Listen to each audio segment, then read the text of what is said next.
Cela a commencé un jeudi matin. Le genre de matinée qui sentait déjà le café brûlé, l'ambition recyclée et les mauvaises décisions habillées en tenue décontractée professionnelle. Le bureau bourdonnait de cette fausse productivité que les gens affichent avant une réunion plénière. Vous connaissez la chanson. Tout le monde se met soudain à cliquer sur sa souris de manière extra forte, comme si le simple bruit les rendait importants.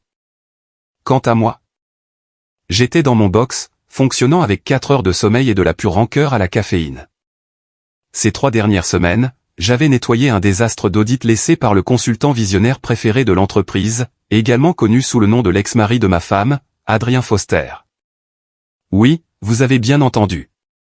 L'ex de ma femme, un homme dont toute la personnalité pourrait se résumer à une publication LinkedIn sous un mauvais éclairage. Adrien avait été rétrogradé il y a quelques mois après que son automatisation révolutionnaire de la conformité eût presque détruit notre système comptable. Au lieu de le licencier, la direction lui a donné un titre de trophée de participation, consultant stratégique. Traduction, quelqu'un qui est payé un salaire à 6 chiffres pour prononcer des mots branchés comme synergie et alignement interfonctionnel sans rien faire de mesurable. Pendant ce temps, j'étais le gars qui travaillait la nuit à reprogrammer son gâchis pour que l'entreprise ne reçoive pas une amende d'audit fédéral.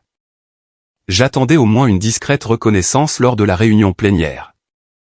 Un simple, beau travail maçonne, peut-être même des applaudissements polis des ressources humaines.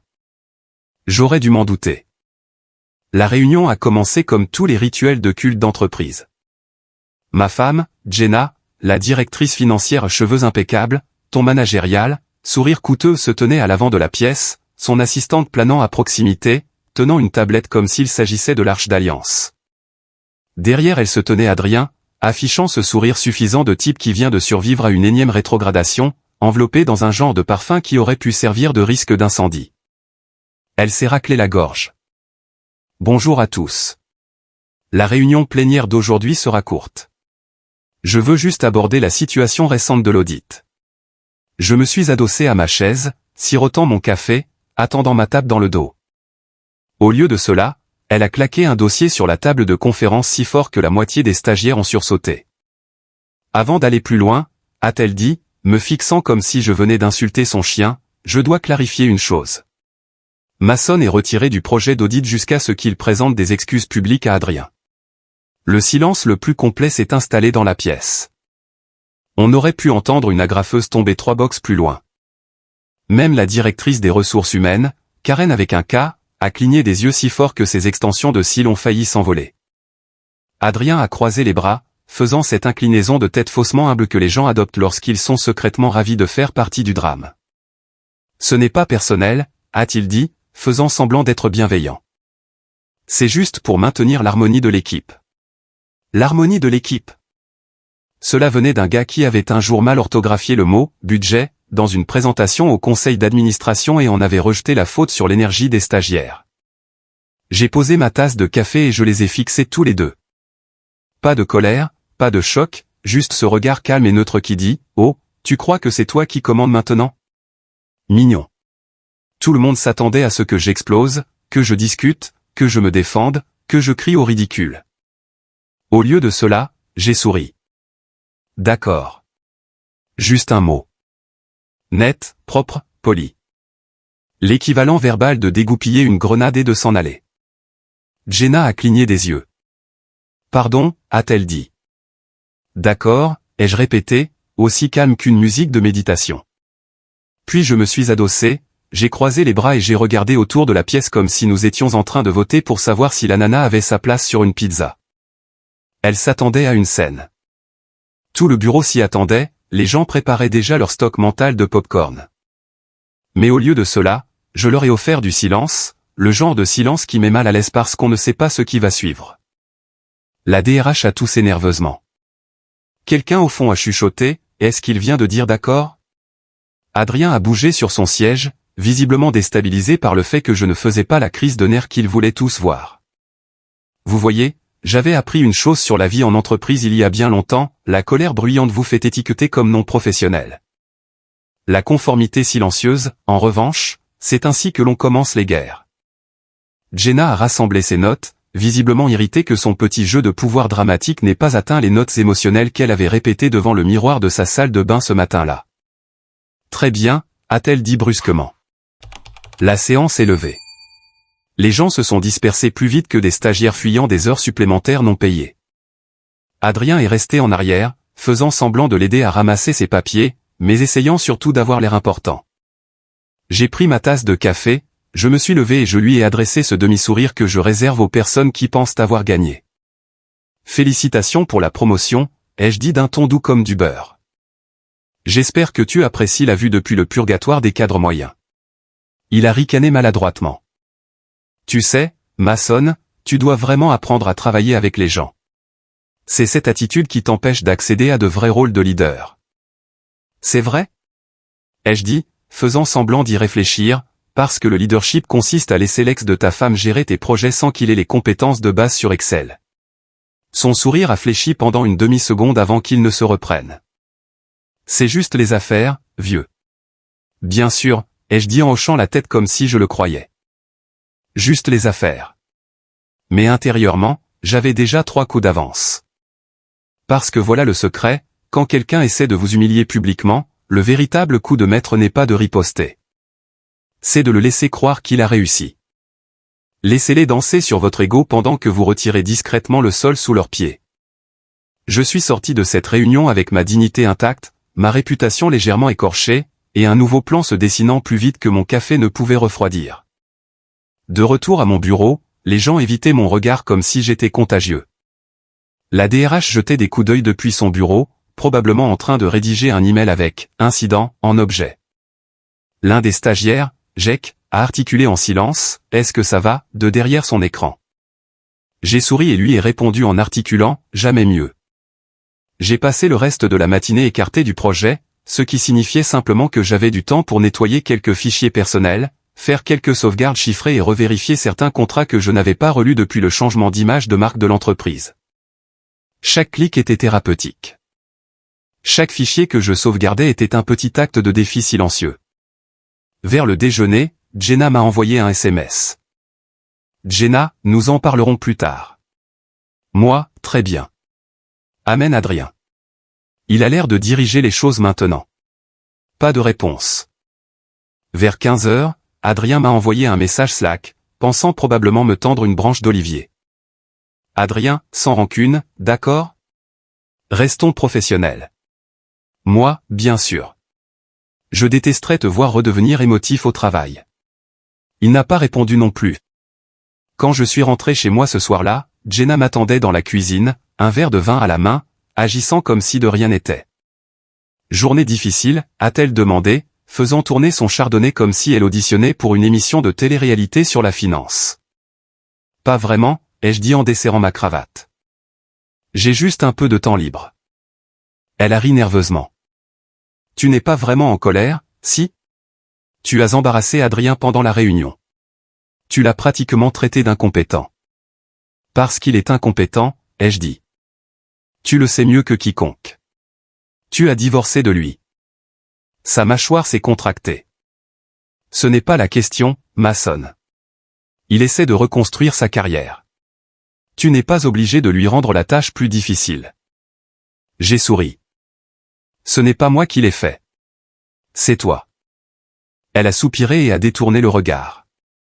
Tu sais, parfois je pense que tu ne comprends pas le fonctionnement de la politique d'entreprise. Oh, je comprends parfaitement, ai-je dit en prenant une bière dans le réfrigérateur. Je ne joue juste pas aux dames avec des gens qui pensent jouer aux échecs. Elle a levé les yeux au ciel. Tu es dramatique. Moi? Jamais, ai-je dit en m'appuyant contre le comptoir. Mais, merci pour l'assassinat public de ma réputation aujourd'hui. Cela a vraiment donné du piquant à mon jeudi. Elle a bu une autre gorgée de vin, réalisant visiblement que cela ne se terminerait pas par une accolade. Tu pourrais simplement t'excuser, Mason. Cela faciliterait les choses. Pour qui, ai-je demandé? Toi? Lui? Le département des ressources humaines qui est déjà en train de rédiger un mémo intitulé « Quand des conjoints travaillent ensemble, un cas d'école ?» Mason. J'ai posé ma bière et j'ai esquissé un léger sourire. Tu sais quoi? Tu as raison. Je devrais peut-être m'excuser. Son visage s'est adouci. Vraiment? Oui, ai-je dit. Demain matin, publiquement. Elle a expiré, soulagée. Bien. C'est tout ce que je demande. Bien sûr, ai-je dit en passant à côté d'elle pour monter l'escalier. Ce qu'elle ne réalisait pas, c'est que ma version des excuses ne s'accompagne pas de l'armée de supplications. Elle s'accompagne de stratégie. Elle s'accompagne de silence, de paperasse et d'un sourire qui dit « Tu aurais dû t'en douter ». Cette nuit-là, alors qu'elle faisait défiler son téléphone dans son lit, envoyant probablement des messages à ses amis sur la façon dont elle avait géré la situation de manière professionnelle, j'étais dans le bureau à revisiter d'anciens fichiers, contrats, archives, schémas de système. Ma police d'assurance, le genre de paperasse qui fait ou défait les empires. En parcourant un vieux dossier numérique intitulé « Accords de conseil, systèmes existants », un sourire s'est dessiné sur mon visage. Clause 9b. Elle était toujours là, mon as secret. Je me suis adossé à ma chaise, sirotant ce qui restait de ma bière, et je me suis murmuré « Félicitations, Jenna. Tu viens d'allumer la mèche. » Il y a une odeur spécifique que prennent les bureaux quand la politique commence à pourrir l'air, comme du tonneur brûlé et du ressentiment silencieux. Cela faisait 4 jours depuis la petite mise en scène de Jenna lors de la réunion plénière, et les gens chuchotaient encore comme des collégiens hors tenue. Je ne pouvais pas aller à la machine à café sans capter des fragments de commérage flottant à travers la jungle des box. Tu as vu comme il était calme. Peut-être qu'il se dispute à la maison. J'ai entendu dire qu'elle l'avait fait dormir dans la chambre d'amis. Oh, le drame. Si cet endroit coulait un jour, il pourrait survivre une autre décennie rien qu'en vendant ses ragots comme une émission de télé-réalité. Adrien, l'ex de ma femme et mon superviseur fraîchement autoproclamé, était officiellement revenu au conseil stratégique, ce qui est le langage d'entreprise pour « faisons semblant que ce gars compte encore ». Il avait réussi à convaincre la direction générale que sa refonte catastrophique du système était en avance sur son temps, ce qui, dans le langage d'Adrien, signifiait que cela ne fonctionnait toujours pas. Mais j'ai trouvé de meilleurs synonymes. Il se pavanait dans chaque réunion comme s'il possédait l'immeuble. Tout sourire et avec un parfum assez fort pour assommer un poney. Ses diapositives PowerPoint avaient des arrière-plans dégradés, des citations de motivation et exactement zéro substance. Ma préférée était celle intitulée « L'avenir de l'intégration, une approche holistique de la résilience d'équipe ». Alerte divulgachi, c'était 12 diapositives de cercles et de flèches pointant vers le vide. Pendant ce temps, Jenna était extrêmement professionnelle. Pas de petits noms, pas de « salut chérie » décontracté. Pas même un sourire narquois. Elle était passée en mode directrice financière à plein temps, des emails commençant par « comme indiqué dans mon précédent message », des invitations d'agenda étiquetées, alignement urgent, et des réunions qui ressemblaient à des contre-interrogatoires. Autrefois, nous parlions de projets de vacances. Maintenant, nous discutions des écarts budgétaires. Je ne dormais plus à côté de ma femme. Je dormais à côté de la stratégie de gestion des risques de l'entreprise. Le mardi matin, je suis arrivé tôt, principalement pour profiter de 10 minutes de silence avant que le cirque ne commence. J'ai pris une tasse du café le plus triste du monde, je me suis assis à mon bureau et j'ai ouvert ma boîte de réception pour y trouver 36 emails non lus. 20 d'entre eux provenaient d'Adrien.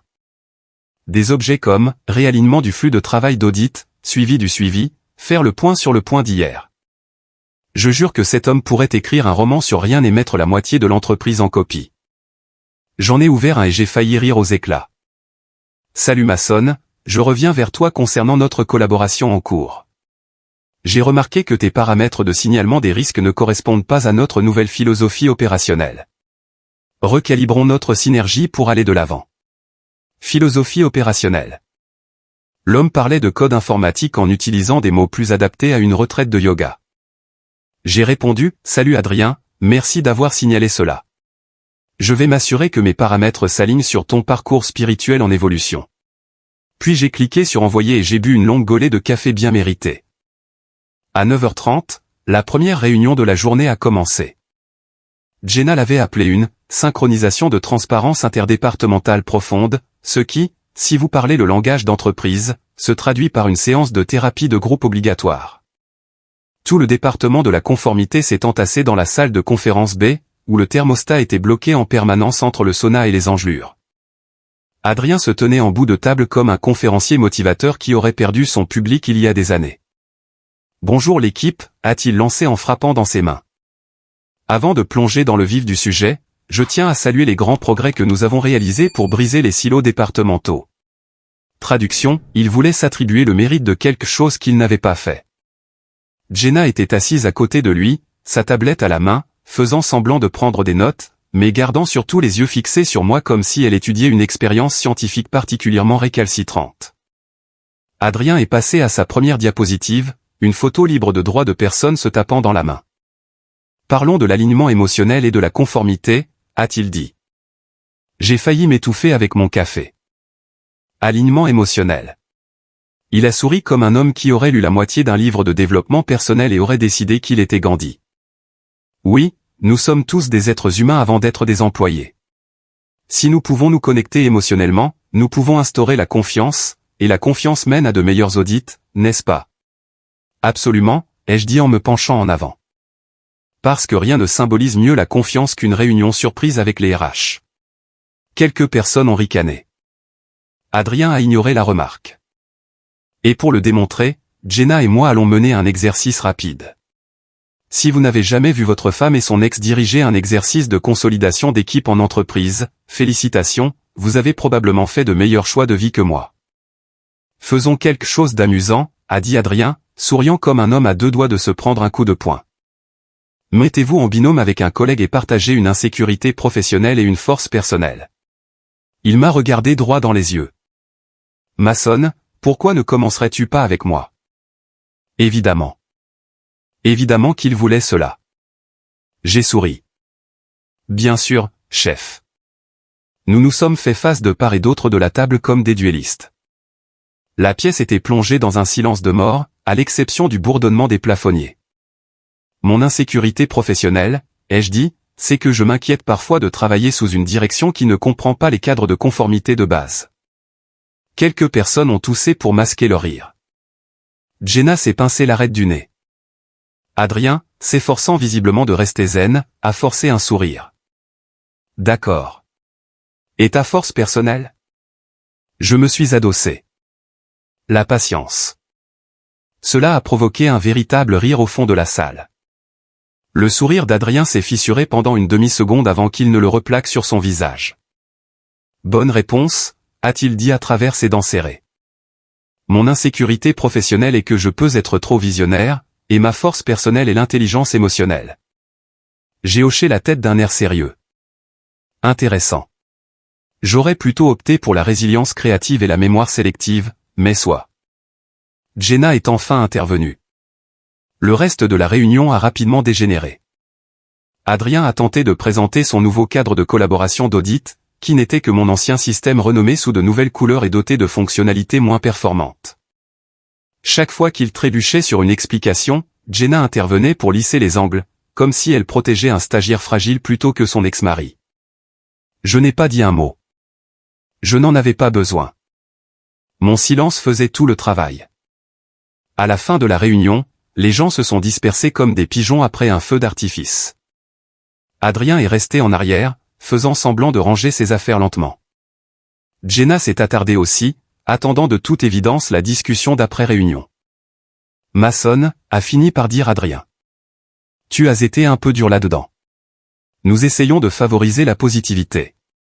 J'ai souri. C'est ce que je faisais. Je me sentais très positif à l'idée d'être honnête. Il a soupiré. Écoute, je sais que c'est bizarre, mais nous sommes des professionnels. Nous pouvons dépasser notre histoire personnelle. Je ne pourrais pas être plus d'accord, ai-je dit en attrapant mon carnet. Commence d'abord.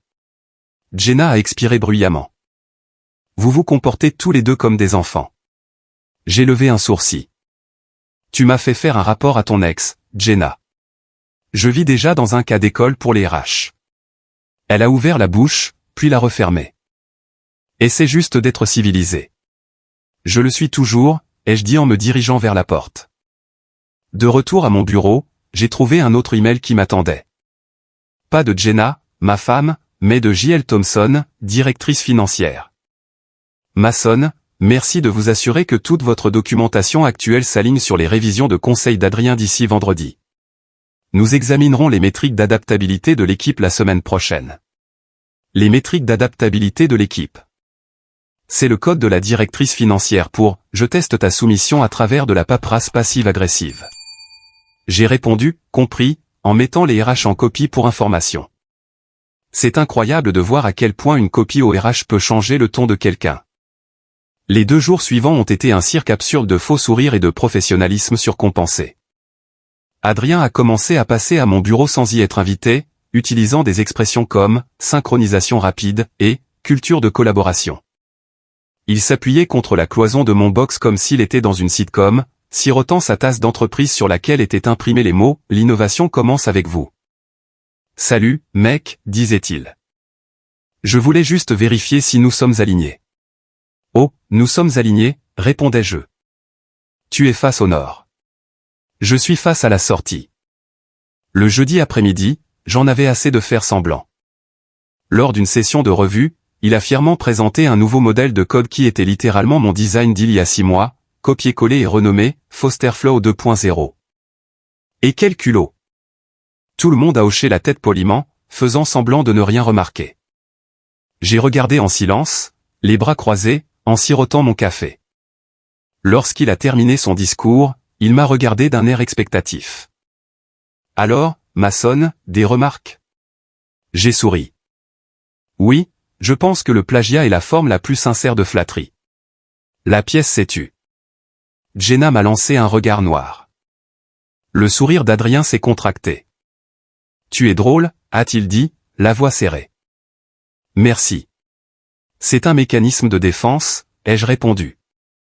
Après la réunion, Jenna m'a coincé dans le couloir. « Tu pousses le bouchon trop loin », a-t-elle sifflé. « Je ne pousse rien du tout », ai-je dit. « Je m'adapte simplement à ton dernier message. » Elle a grogné. « Tu es impossible. » « Oui », ai-je dit en passant devant elle. « C'est pour ça que tu m'as épousé. 2 fois plus de divertissement, 2 fois moins de réunions. » Ce soir-là, nous avons traversé le dîner en silence. Elle faisait défiler son téléphone pendant que je rejouais chaque conversation de la journée dans ma tête, chacune confirmant ce que je savais déjà.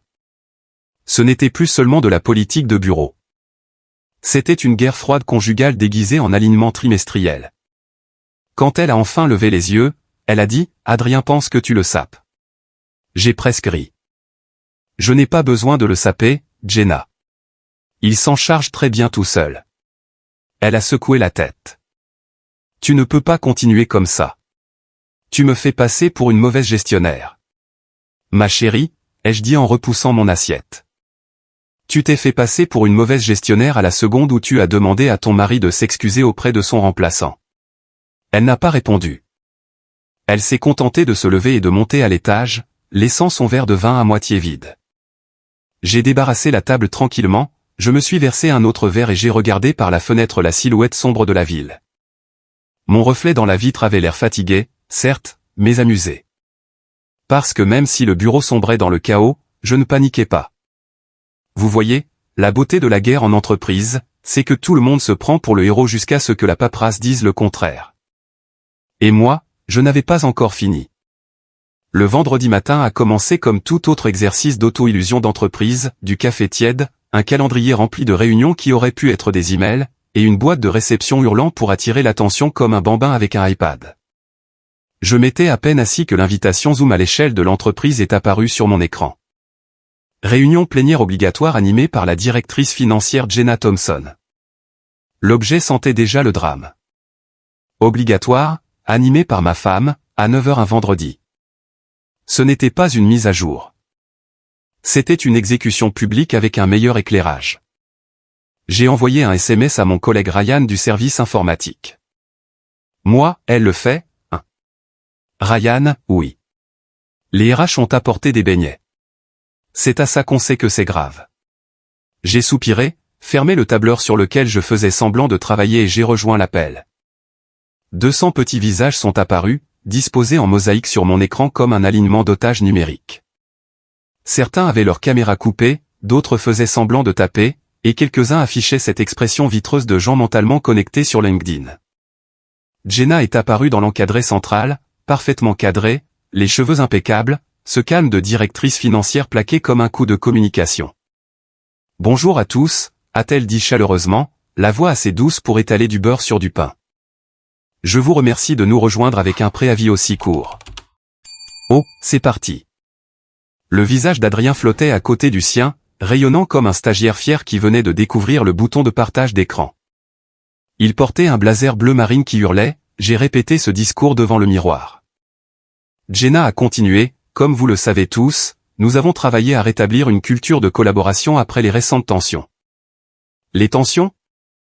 J'ai failli recracher mon café. Les tensions, c'est ce qu'on appelle un mauvais signal Wi-Fi. Pas le fait que votre directrice financière sanctionne publiquement son mari parce que son ex n'était pas capable de suivre une procédure de conformité de base. Elle est passée à la diapositive suivante, une photo d'entreprise d'employés souriant autour d'un tableau blanc, le genre de photo qui sent les heures supplémentaires non payées. À présent, je voulais aborder une préoccupation interne concernant les comportements de leadership. Quelqu'un a écrit dans le chat « Oh là là ». Elle a regardé directement la caméra, fixant mon objectif. Il a été porté à mon attention que certains individus créent une culture de peur et d'inflexibilité. La pièce, ou plutôt toute la ruche numérique, s'est tue. On pouvait sentir 200 personnes retenir leur souffle.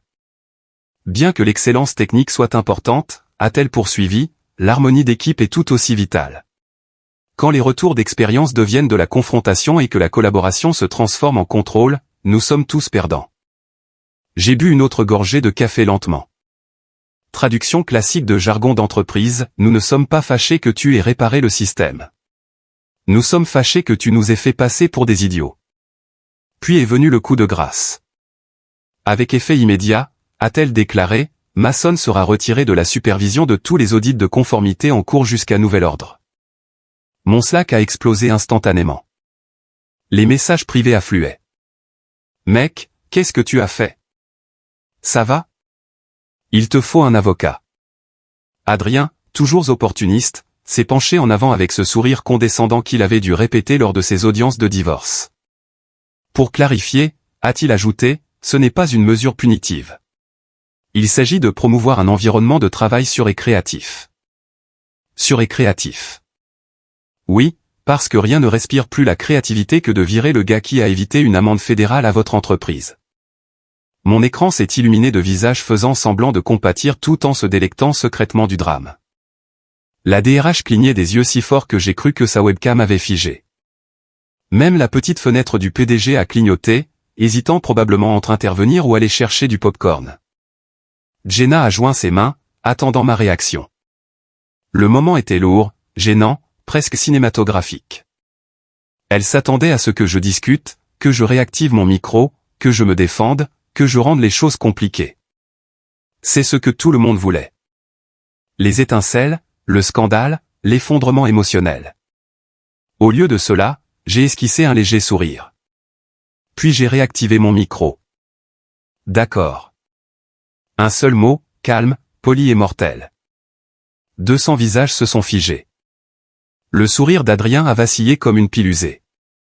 Jenna a cligné des yeux 2 fois, complètement sortie de son script. Pardon, a-t-elle demandé, la voix légèrement tremblante. Vous avez raison, ai-je dit calmement.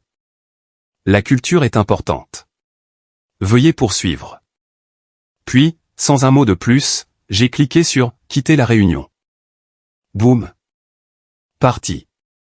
Pas d'éclat de voix, juste le silence. L'équivalent numérique de quitter la scène et de laisser les applaudissements mourir maladroitement. Mon téléphone a vibré immédiatement. Ryan m'a envoyé un autre message.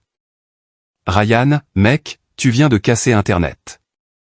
Moi, mais non, j'optimise simplement l'efficacité du système. Je me suis levé, je me suis étiré et j'ai regardé par la fenêtre. Dehors, la ville bourdonnait. Des coups de klaxon, des sirènes lointaines, le chaos habituel du vendredi. C'était presque poétique. Pendant que l'entreprise s'embrasait dans un langage approuvé par les RH, j'avais la paix et un café glacé. En 10 minutes, ma boîte de réception a explosé. Des emails de Jenna, des RH, du PDG, et même de l'avocate de l'entreprise, Mélissa. Des objets comme « Urgent, veuillez répondre » et « Clarifions le protocole de communication ». Je n'en ai pas ouvert un seul. Qu'il transpire. Le silence est l'arme la plus sous-estimée en affaires. Il force les autres à imaginer vos motivations. À l'heure du déjeuner, la machine à rumeurs tournait si vite qu'elle aurait pu alimenter la salle des serveurs. J'entendais des brigands passant devant la salle de pause. Tu l'as vu partir d'un coup? Apparemment, il démissionne. Non, j'ai entendu dire qu'il les poursuit en justice. Attends, il est marié à la directrice financière? Oui. Certains ne le savaient même pas. L'Amérique d'entreprise, un endroit où les gens avec qui vous travaillez depuis 3 ans ignorent que vous êtes marié à la direction, mais connaissent par cœur vos emojis Slack. Vers 13 heures, j'ai enfin vérifié mon téléphone. Jenna avait envoyé un SMS. Jenna, qu'est-ce que c'était que ça? Tu m'as embarrassé devant toute l'entreprise. Moi, désolé. Je croyais que nous favorisions la transparence. Pas de réponse. À 14h30, elle a appelé. Je n'ai pas décroché. Puis elle a rappelé. Finalement, j'ai répondu à la 3e tentative, juste pour savourer le suspense. Sa voix était assez tranchante pour couper du verre. Tu ne peux pas te déconnecter d'une réunion d'entreprise comme ça. Bien sûr que si, ai-je dit. J'ai cliqué sur un bouton. Mason, sois sérieux. Je suis sérieux, ai-je dit. Tu voulais des excuses. Tu as eu un accusé de réception. C'est pratiquement la même chose en langage d'entreprise. Elle a soupiré de frustration. Tu es impossible. Merci, ai-je dit. Note-le dans mon évaluation de performance. Clic. Je suis retourné à mon bureau en fredonnant doucement, ouvrant d'anciens fichiers. Pas des fichiers de travail, mais mes propres archives. Des éléments que j'avais conservés de mes premiers jours de conseil, quand cette entreprise n'était qu'une start-up de 2 pièces fonctionnant à la caféine et aux illusions. À l'époque, j'avais construit la colonne vertébrale du système, les moteurs de conformité, les déclencheurs d'audit, les protocoles de sécurité, le genre de code qui fait ou défait des acquisitions à $1 milliard. Et quelque part dans ce vieux dossier de contrat poussiéreux, je me souvenais d'une clause particulière, quelque chose que j'avais écrit quand j'étais jeune, paranoïaque et juridiquement créatif. Mais je n'étais pas encore prêt à abattre cette carte. Pas avant qu'il ne joue la leur. En soirée, tout le bureau était plongé dans le chaos. Quelqu'un avait divulgué l'enregistrement Zoom. Il circulait déjà sur les canaux de discussion de l'entreprise sous le titre « CFO contre son mari, l'aube de la conformité ». Les RH ont essayé de le supprimer, mais on ne peut pas arrêter Internet quand il sent le scandale. Mon téléphone a encore vibré. Ryan m'appelait cette fois. Mec, a-t-il dit entre deux rires.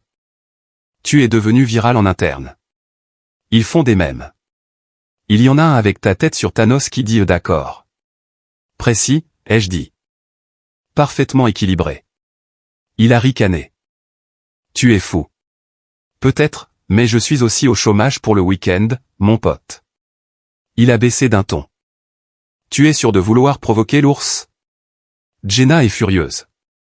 Tant mieux, ai-je dit. Ça veut dire qu'elle est prévisible.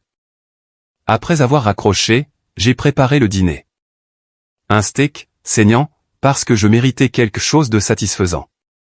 Jenna n'est rentrée que très tard. Quand elle est entrée, elle avait l'air épuisée. Son chignon impeccable ressemblait maintenant à une scène de crime. Tu as une idée de ce que tu as fait, a-t-elle lancé. Oui, ai-je dit calmement, coupant dans mon steak. Je me suis épargné une réunion. Ce n'est pas drôle, Mason. Le PDG veut des réponses. Le conseil d'administration pose des questions. Les RH menacent de lancer une médiation. Parfait, ai-je dit. Peut-être qu'ils apprendront enfin ce que signifie réellement une médiation. Elle a jeté son sac sur le canapé. Pourquoi ne peux-tu pas coopérer pour une fois? Parce que, ai-je dit en levant les yeux, ce n'est pas moi qui ai transformé notre mariage en étude de cas de management. Ses yeux ont lancé des éclairs. Tu m'as humilié. Tu t'es humiliée toute seule, ai-je dit, le ton toujours égal. Tout ce que j'ai fait, c'est arrêter de participer. Pendant une seconde, elle n'a rien dit, puis, d'une voix plus douce, tu vas le regretter.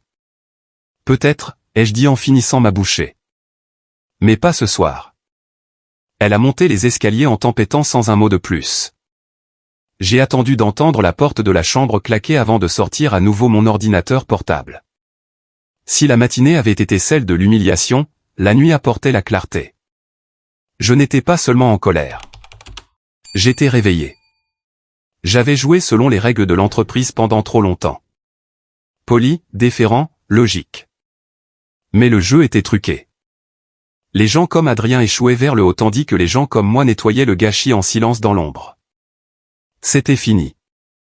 J'ai tapé quelques lignes de code, désactivant certaines redondances en arrière-plan.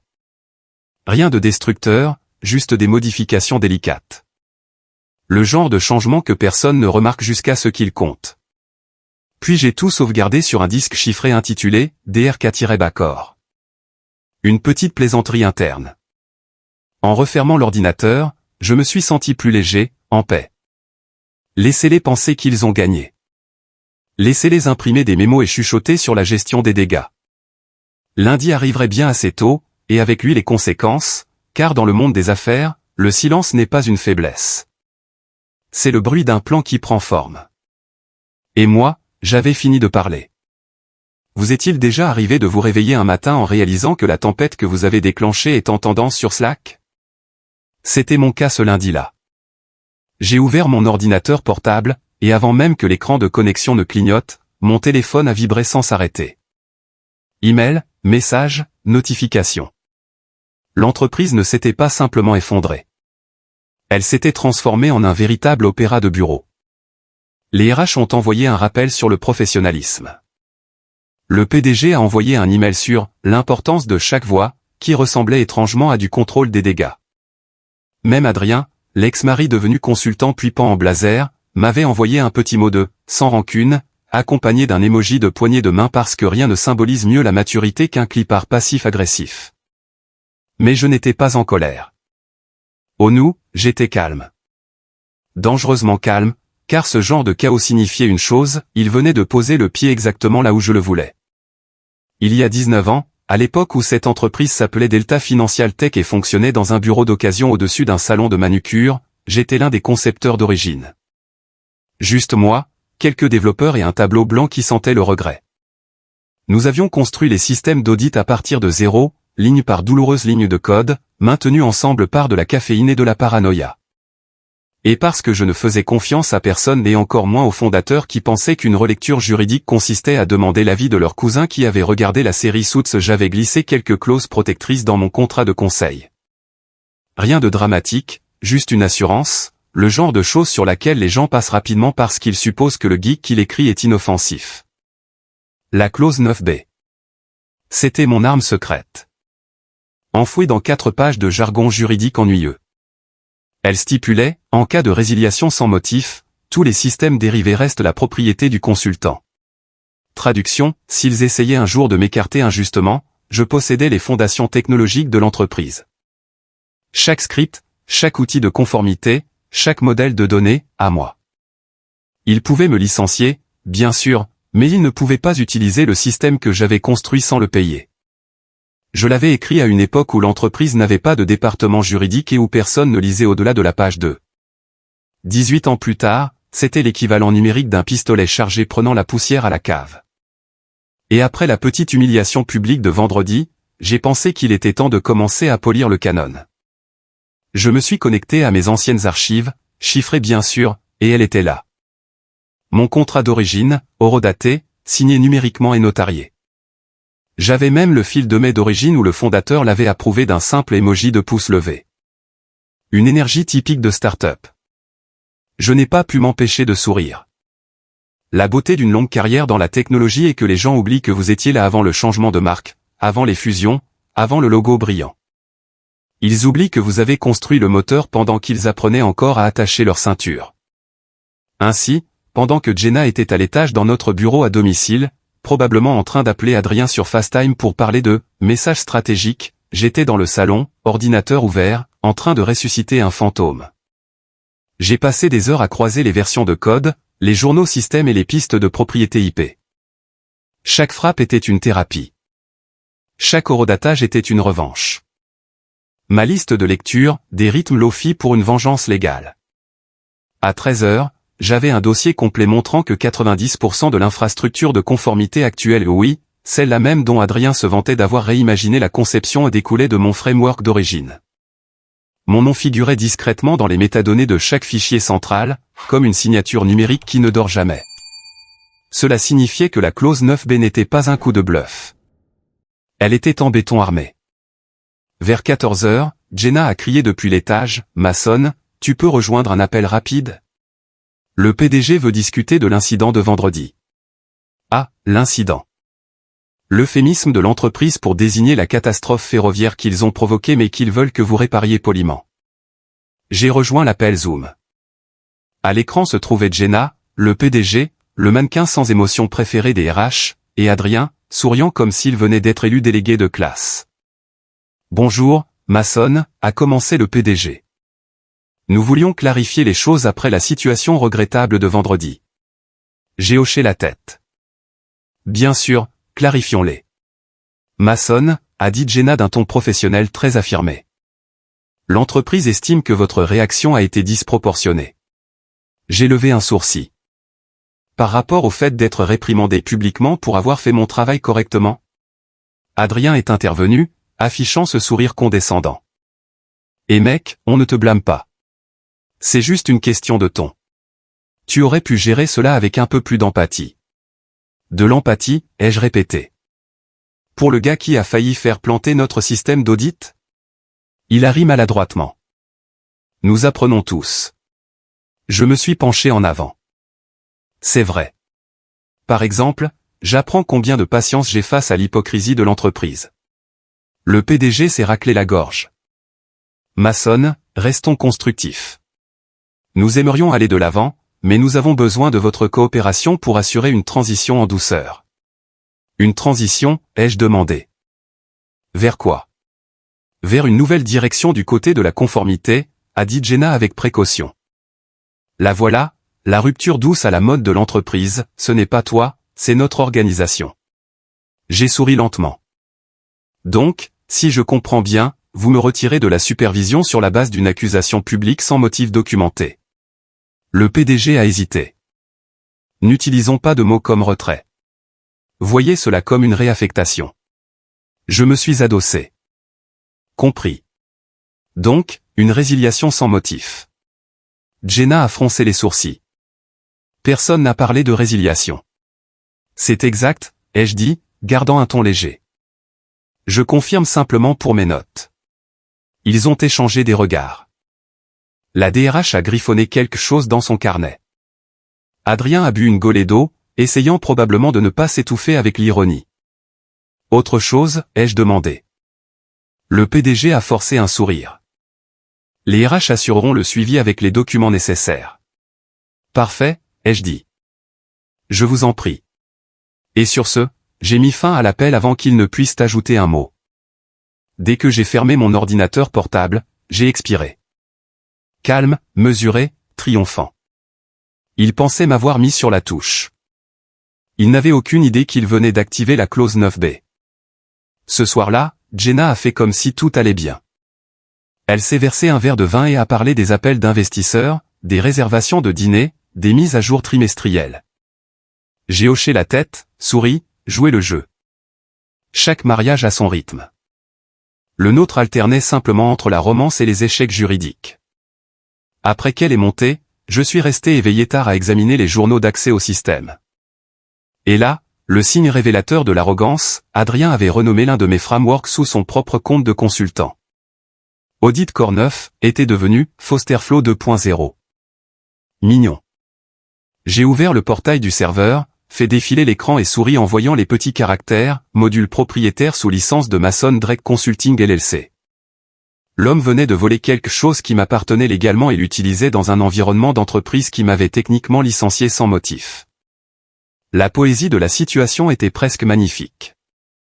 À minuit, j'ai rédigé un court email à l'adresse légale@delta.com. Objet, demande d'informations concernant la propriété intellectuelle des systèmes de conformité dérivés. Bonjour. Conformément à mon contrat de conseil d'origine de 2006 6 juin, je conserve la propriété des systèmes dérivés développés sous l'architecture Audit Core V9. Les activités récentes de l'entreprise semblent utiliser le dit framework sans renouvellement de licence. Veuillez confirmer l'autorisation. Cordialement. Mason Drake, fondateur de Drake Core System LLC. J'ai cliqué sur envoyer et j'ai souri. À 12h04 précise, j'ai reçu la réponse automatique, votre message a bien été reçu. Le service juridique l'examinera sous 3 à 5 jours ouvrables. Traduction, ils allaient commencer à paniquer d'ici mercredi. J'ai fermé l'ordinateur, je me suis adossé et j'ai fixé le plafond. Je n'étais plus en colère. J'étais dans cette rare et dorée phase de la vengeance où la patience devient un pouvoir. Je n'avais pas besoin de crier. Je n'avais pas besoin de me battre. La paperasse ferait le travail. Et le meilleur dans tout ça, Jenna n'en savait rien. Elle pensait toujours tenir la laisse. La directrice financière, reine des tableurs, mariée à l'homme qu'elle avait publiquement sanctionné comme un stagiaire. Elle découvrirait bien assez tôt qu'elle avait épousé le système même qu'elle venait d'essayer de démanteler. Avant d'aller me coucher, je me suis versé un dernier verre et j'ai trinqué à la discrète splendeur des petits caractères. Clause 9b, mon complice silencieux. La mèche était allumée.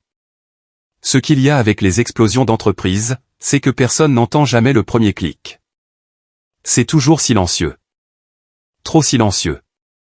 Un jour, vous êtes en réunion à débattre de la synergie des marques. Le lendemain, toute votre infrastructure se dévore elle-même. Mon plan n'était pas une question de vengeance. Pas vraiment. C'était une question de contrôle. Je l'avais perdu à la seconde où ma directrice financière avait décidé de transformer une réunion d'entreprise en peloton d'exécution conjugale. À présent, je le reprenais, une touche silencieuse à la fois. Ce vendredi soir-là, le bureau était sombre, à l'exception de la lueur pâle de mon écran. Jenna était à l'étage dans son bureau à domicile, appelant sur FaceTime son cercle de direction, qui n'était que le nom de code de son groupe de thérapie autour d'un verre de vin. Elle parlait tout avec ses mantras de développement personnel comme « tu dois t'approprier ton histoire » et « rappelle-toi, on ne peut pas donner quand on est vide ». Pendant ce temps, je m'appropriais mon histoire au sous-sol en désactivant des clés de licence. Je n'ai rien supprimé. Je ne suis pas un monstre. J'ai juste laissé expirer quelques systèmes. Un arrêt en douceur. Pas d'alarme, pas de chaos, juste de discrètes dates d'expiration glissant dans la nuit numérique. Les gens sous-estiment à quel point une entreprise fonctionne sur des hypothèses. Ils supposent que les mots de passe ne changent jamais, que les sauvegardes se restaurent toujours et que les outils de conformité fonctionnent éternellement en arrière-plan. Moi, j'étais le gars qui avait donné vie à ces hypothèses. Il me suffisait donc de les laisser s'endormir. Je me tenais là, dans le léger bourdonnement des ventilateurs des serveurs, sirotant un café devenu froid, imprimant ma lettre de démission à un chef-d'œuvre de politesse en 3 phrases. Chère Jenna, avec effet immédiat, je démissionne de mon poste. Je te remercie pour l'opportunité d'avoir pu contribuer. Cordialement, Mason Drake. Le visage souriant n'était pas du professionnalisme. C'était du sarcasme rédigé en Times New Roman. Un clin d'œil numérique pour quiconque le trouverait en premier. Je l'ai signé, glissé dans une enveloppe et laissé sur mon bureau impeccable. À l'étage, j'ai entendu des rires, le bruit de verres qui s'entrechoquent. Je l'imaginais racontant à ses amis comment elle avait géré le cas de Mason, me décrivant probablement comme un stagiaire têtu qu'elle avait fini par discipliner. J'ai souri à cette pensée. Elle n'avait aucune idée que le stagiaire possédait leur infrastructure. À minuit, j'avais effaré toute trace de données personnelles du système, transféré les dépôts centraux sur un cloud sécurisé sous mon LLC et révoqué toutes les licences actives liées à mon nom. Pas par malveillance, mais légalement. La clause 9b n'était pas une vengeance. C'était de la maintenance. Il pouvait encore fonctionner, plus ou moins. Il ne saurait simplement pas pourquoi tout avait soudainement besoin de ma permission pour respirer. J'ai éteint l'écran, je me suis étiré et j'ai capté mon reflet dans la vitre. Mon visage n'affichait pas de la colère, mais de la satisfaction mêlée au manque de sommeil. Je me suis couché tôt pour la première fois depuis des semaines. Jenna pensait que je boudais. En réalité, j'attendais lundi matin, 9h, un réveil bien plus satisfaisant que n'importe quel lever de soleil. Le samedi s'est passé calmement. Jenna a passé la majeure partie de la journée à faire semblant de travailler tout en vérifiant subtilement si je m'étais déjà excusé. Elle est passée une fois près de mon bureau, un verre de vin à la main, balayant du regard la surface vide où se trouvait mon ordinateur portable. tu ne viens pas au brunch des investisseurs demain. Je n'ai même pas levé les yeux de mon livre. Je ne manquerai ça pour rien au monde, ai-je dit. Bien, a-t-elle dit trop rapidement. Parce qu'Adrien va faire une présentation et cela ferait mauvais effet si tu... Ne t'inquiète pas, ai-je dit. Je serai l'image même du professionnalisme. Elle a souri, satisfaite, sans réaliser que l'image que j'avais en tête était celle de moi sortant complètement du cadre. Le dimanche soir, j'ai préparé le dîner, steak, ail, pommes de terre, du vin pour elle, du whisky pour moi. Le calme domestique avant l'Armageddon d'entreprise. Elle semblait plus légère, comme si elle avait déjà réécrit l'histoire dans sa tête. La grande scène dramatique de la semaine dernière n'était plus qu'un de ces moments qu'elle pourrait classer comme une étape de croissance personnelle dans son prochain discours TED imaginaire. Au milieu du dîner, elle a dit, « Tu sais, Mason, je pense que les choses s'améliorent. » Adrien dit que le conseil d'administration est impressionné par la façon dont j'ai géré la situation. J'ai presque ri.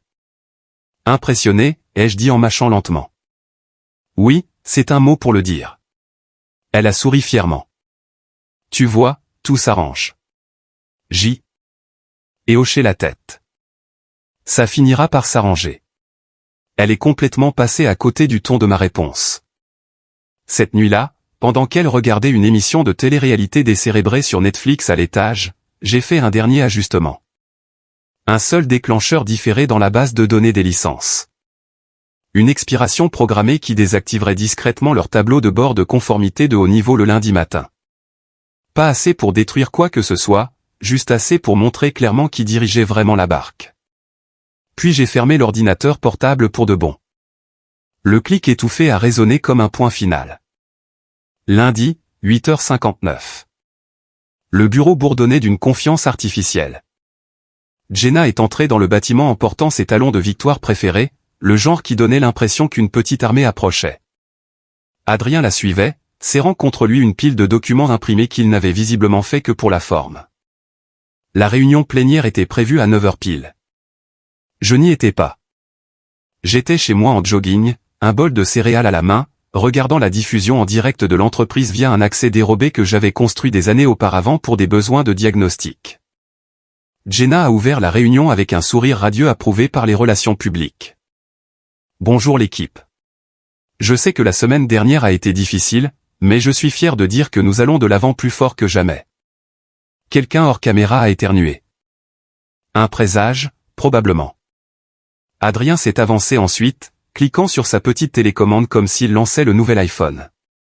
Merci, Jenna. Aujourd'hui, je vais vous présenter notre tableau de bord de conformité mis à jour, optimisé pour un maximum d'efficacité et de transparence. Il s'est tourné vers le projecteur. Comme vous pouvez le voir ici. Écran noir. Il a cliqué à nouveau. Rien. Le public s'est agité.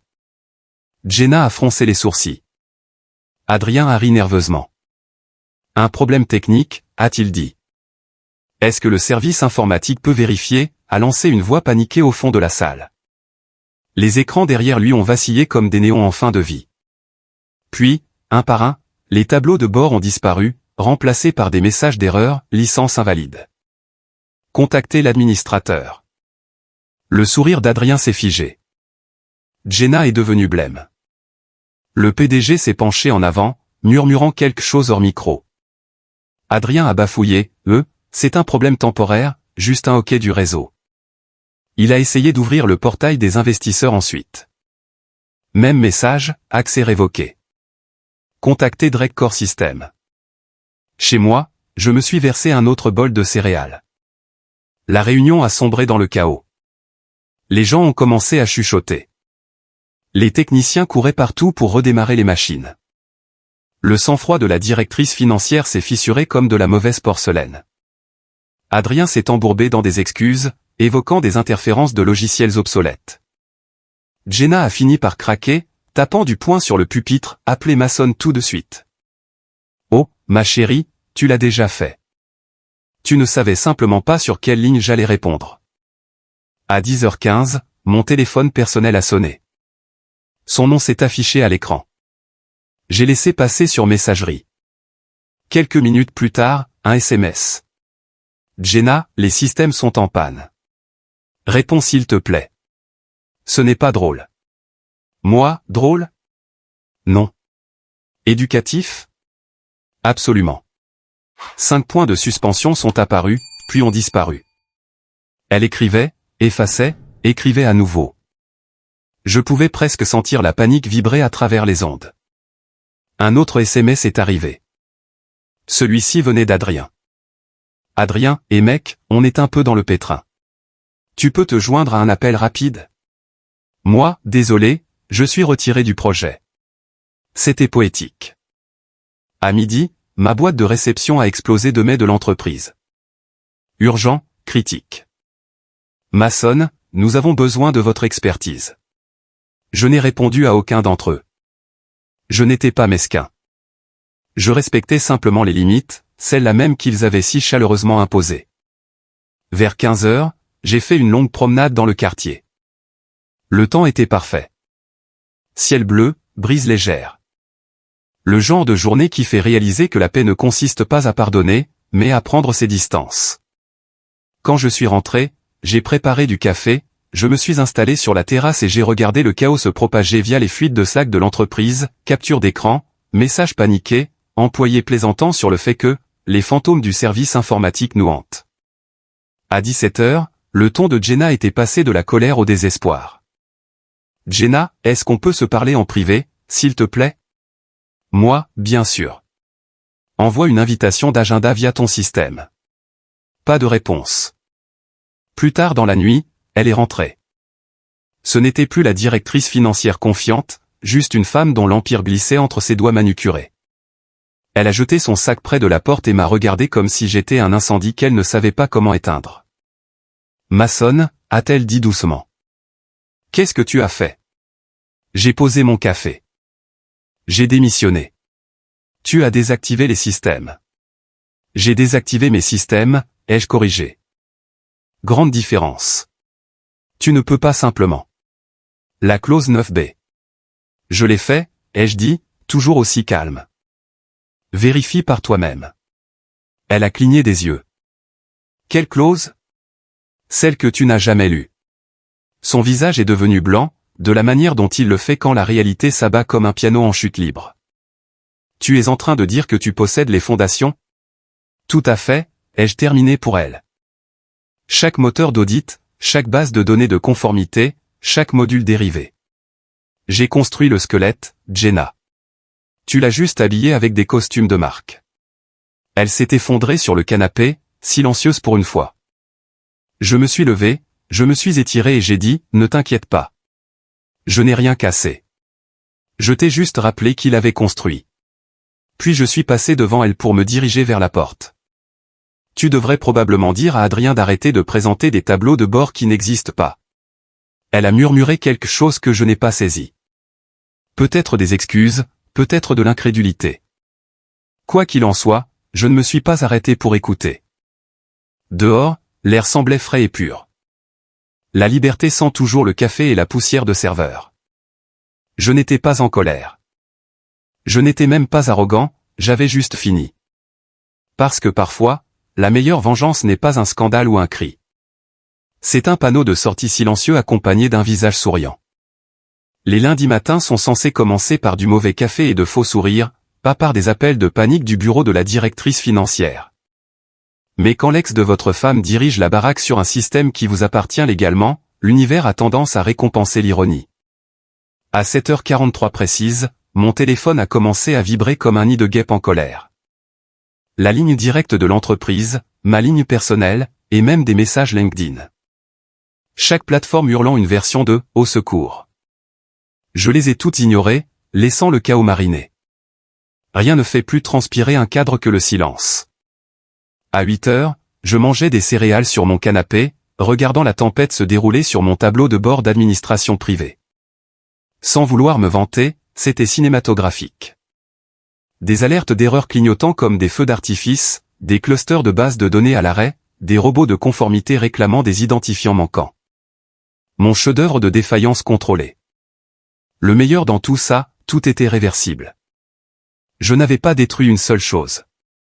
J'avais simplement refusé l'autorisation. Comme un propriétaire changeant les serrures d'un locataire qui a oublié qu'il ne possède pas l'immeuble. À 8h15, j'ai reçu un SMS de mon ami Ryan de l'informatique. Ryan, mec, le réseau fond. Les tableaux de bord sont vides. Le PDG hurle. Adrien pleure. Moi, pleure? Du genre pleurs d'entreprise ou de vrais pleurs? Ryan, il est dans les toilettes sans son blazer. Donc de vrais pleurs. Je n'ai pas pu m'empêcher de rire. Adrien, Monsieur Synergie lui-même, réduit à une flaque de panique pendant que j'étais assis en pyjama à manger des frosties. Le karma était ponctuel aujourd'hui. À 8h30, les canaux Slack internes étaient le chaos incarné. Quelqu'un a publié une capture d'écran, erreur de licence. Contactez l'administrateur Drake System LLC. Mon ancien logo était toujours là. Toujours aussi fier. À 9h pile, le numéro de Jenna a de nouveau illuminé mon téléphone. J'ai répondu cette fois, principalement parce que la curiosité est une drogue puissante. Sa voix n'était que caféine et désespoir. Mason, qu'est-ce que tu as fait bordel? Bonjour à toi aussi, ai-je dit. Tout le système est hors ligne, a-t-elle lancé. Les investisseurs appellent. Le PDG menace de retirer les contrats d'Adrien. Laisse-moi deviner, ai-je dit. Il présente des graphiques qui n'existent pas. Ce n'est pas drôle, a-t-elle sifflé. Bien sûr que ce n'est pas drôle, ai-je dit. C'est tragique. Une entreprise de cette taille paralysée parce que personne n'a lu la clause 9B. Quelqu'un aurait dû embaucher de meilleurs avocats. Mason, a-t-elle dit, sa voix s'adoucissant juste assez pour paraître répétée. Tu as fait passer ton message. S'il te plaît, répare ça avant que ça ne nous ruine. Que ça vous ruine, ai-je corrigé. Moi, je vais très bien. Elle a expiré en tremblant. S'il te plaît, je te le demande en tant que femme. Ta femme, ai-je dit. Choix de mots intéressants après la réunion de la semaine dernière. Quel rôle utilises-tu, directrice financière ou épouse? Mason. Je te dis quoi, ai-je interrompu en posant mes céréales. J'y réfléchirai si tu fais une déclaration publique reconnaissant que je possède le framework Drake Core. Je n'ai même pas besoin d'excuses. Juste la vérité. Elle a hésité. C'est impossible. Alors ton accès l'est aussi, ai-je dit avant de raccrocher. Le silence. Un doux et libérateur silence. J'ai ouvert mon ordinateur portable et j'ai regardé le chaos se dérouler comme le flux en direct le plus satisfaisant au monde. La console d'administration du PDG affichait « Non autorisé ». Les tableaux de bord des investisseurs affichaient « Service suspendu ». C'était la débandade, des redémarrages de serveurs se succédaient comme un défibrillateur sur un cœur sans pouls. Et Adrien, pauvre Adrien, était en réunion en train d'essayer d'expliquer manuellement des tendances de données auxquelles il ne pouvait pas accéder. Ryan a envoyé une autre mise à jour. Ryan, mec, il a essayé de dessiner les graphiques à la main sur un tableau blanc. Moi, de l'art-thérapie. J'ai presque eu pitié de lui. Presque. À 9h30, ma boîte de réception débordait de messages intitulés « Urgent ». Le PDG lui-même en a envoyé un qui commençait par « Monsieur Drake » au lieu de « Salut, Mason ». C'est à cela qu'on sait qu'ils ont peur. Ils sont passés au formalisme. 2. PDG Prime Union Holdings. Objet, demande d'assistance immédiate. Mason. Il semble que nos systèmes aient rencontré un grave problème de licence. Nous pensons que cela peut être lié à votre infrastructure existante. Veuillez me contacter immédiatement afin que nous puissions résoudre ce problème à l'amiable. Cordialement, Douglas P. en lait. À l'amiable, le mot d'entreprise pour « avant que j'appelle mon avocat ». Je me suis versé une autre tasse de café, j'ai fait craquer mes doigts et j'ai répondu. 2. Mason Drake à Douglas P. en lait. Objet, demande d'assistance immédiate. Douglas, je serais ravi de vous aider. Cependant, en tant que détenteur légitime de la licence du framework Drake Core, voire clause 9B du contrat 6 juin, mes services de conseil devront être réengagés selon les conditions standards des prestataires. Veuillez demander au service juridique de contacter mon bureau pour discuter des options d'acompte. Bien cordialement, Mason Drake, fondateur de Drake Core System LLC. J'ai cliqué sur envoyer et j'ai bu une longue golée de café. C'était ma version d'allumer un cigare après un travail bien fait. À 10 heures, Jenna a rappelé. J'ai ignoré. Puis elle a appelé depuis le téléphone de son bureau. J'ai ignoré cela aussi. Elle a essayé par email ensuite. Objet, s'il te plaît, contenant une seule ligne, il me rejette la faute sur le dos. Pendant une seconde, juste une seconde, j'ai ressenti quelque chose. Pas de la culpabilité, mais de la nostalgie. Je me souvenais de la femme que j'avais épousée avant qu'elle ne devienne l'entreprise, à l'époque où elle riait sans tableur et m'embrassait sans le planifier. Puis je me suis souvenu d'elle debout dans cette salle de réunion, criant « Tu es retiré du projet tant que tu ne t'excuses pas auprès de mon ex-mari. » Oui, sympathie supprimée. Vers 11 heures, Ryan a encore envoyé un SMS.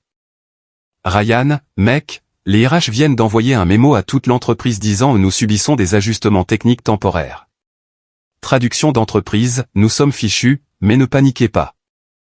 Ryan, les gens paniquent. Moi, tant mieux. À midi, une panique digne de Bloomberg s'était installée. L'équipe de conformité ne pouvait pas accéder aux données des investisseurs. Les fichiers d'audit étaient gelés.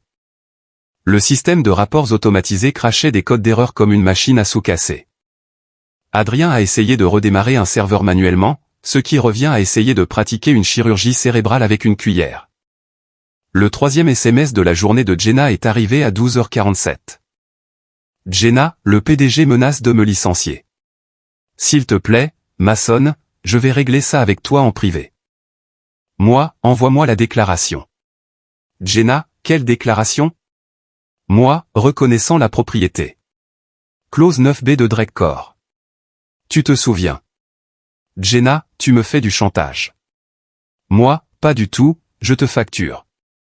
À 13h30, l'avocate de l'entreprise, Melissa, m'a appelé directement. Elle avait l'air essoufflée, comme si elle venait d'enchaîner 5 réunions et 2 crises existentielles. Mason, bonjour, c'est Melissa du service juridique, a-t-elle dit, son ton s'efforçant de rester professionnel mais craquant sur les bords. Nous examinons le contrat et... Eh bien, il semble que la clause 9b soit effectivement applicable. Effectivement, ai-je dit. Elle est notariée, horodatée et signée par votre fondateur. Oui, a-t-elle soupiré. Techniquement, le framework vous appartient. Techniquement, ai-je répété. Vous êtes invité à tester la théorie au tribunal. Elle a expiré bruyamment. Est-ce qu'on peut discuter d'un rachat? Bien sûr, ai-je dit négligemment. Mais mes tarifs ont augmenté. L'offre et la demande, vous savez. Elle a grogné. Je reviens vers vous. Prenez votre temps, ai-je dit. Il ne vous reste de toute façon plus aucun accès au système.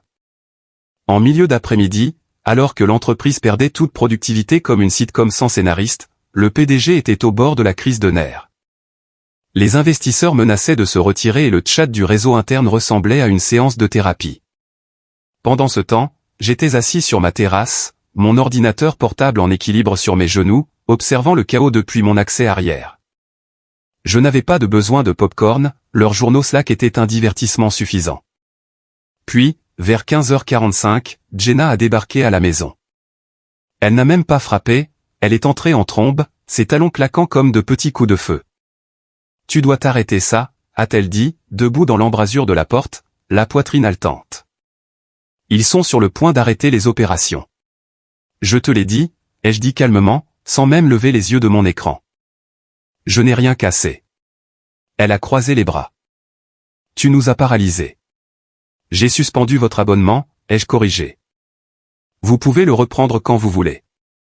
Il suffit de signer l'accord de prestation. Elle a lancé un regard noir. Tu t'amuses. J'ai levé les yeux, croisant enfin son regard. Je ne m'amuse pas, j'apprécie la responsabilisation. C'est rare de nos jours. Elle s'est effondrée dans le fauteuil en face de moi, toute sa posture se dégonflant. Ils vont licencier Adrien. J'enverrai des fleurs.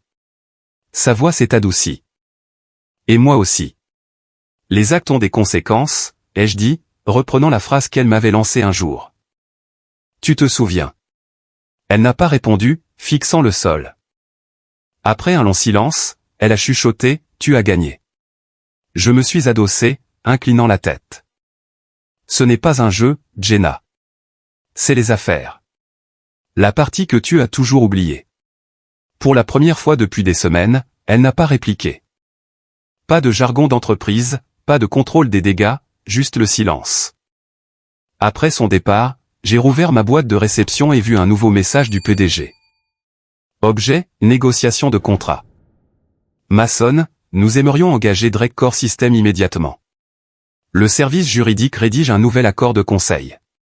Attendez-vous aux conditions de paiement dans l'heure. Respectueusement, Douglas P. en lait. J'ai souri.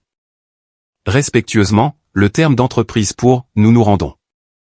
À 18 h, mon application bancaire a émis un signal de notification de dépôt. Un acompte de conseil indécent payé en totalité. La même entreprise qui m'avait humilié publiquement me payait maintenant pour réparer le gâchis qu'elle avait créé. Adrien a été réaffecté à une « idéation stratégique ». Traduction, aucune tâche, aucun accès, aucun avenir. Jenna a été suspendue en attendant un examen interne. Les RH ont appelé cela un « congé temporaire pour garantir l'objectivité ». Moi, j'ai appelé cela du karma en congé payé.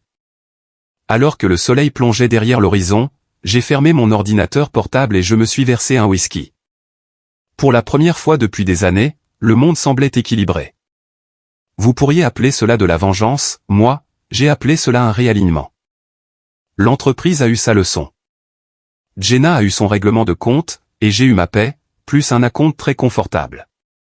Et le meilleur dans tout ça, c'est que je n'ai pas élevé la voix une seule fois. Car dans le monde des affaires, le coup de force le plus bruyant est le silence, accompagné d'une facture bien chronométrée. Il y a un silence bien particulier qui s'installe après une catastrophe d'entreprise. Un calme lourd et bourdonnant où tout le monde fait semblant de travailler tout en mettant secrètement à jour son CV. On pouvait le ressentir à travers les murs de la tour de verre de Prime Union ce mardi matin-là. La climatisation vrombissait, les claviers cliquaient comme des aveux de culpabilité, et quelque part au fond du bâtiment, une imprimante abourrait de façon dramatique, comme pour protester contre l'incompétence environnante. À 9 h, le nom de Jenna était en tendance sur le tableau Slack interne. Pas officiellement, bien sûr, mais par message codé. Des nouvelles de la finance ? La directrice financière n'est pas encore arrivée. Devrions-nous soumettre la revue du 3e trimestre ? Traduction, la reine est-elle détrônée ? Elle était toujours en congé, ce qui en langage d'entreprise signifiait que le conseil d'administration aiguisait la guillotine. Adrien, l'homme qui avait lancé tout ce cirque, avait disparu des radars. Selon Ryan de l'informatique, il avait été vu quittant le bureau avec un carton rempli d'effets personnels, dont une tasse fantaisie indiquant « Je suis plutôt important ». J'aurais presque aimé être là pour le voir. J'étais à nouveau sur ma terrasse, café à la main, faisant défiler mon téléphone comme si je ne possédais pas la moitié de leur infrastructure. Techniquement, c'était le cas. Drake System avait été réintégré sous un contrat de prestation formelle la veille au soir.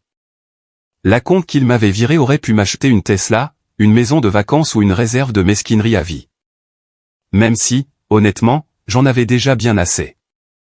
À 9 h 32, mon téléphone a vibré lors d'un appel entrant. Numéro inconnu, mais j'ai reconnu l'indicatif immédiatement, le service juridique de l'entreprise. J'ai répondu négligemment. Drake System. Mason à l'appareil.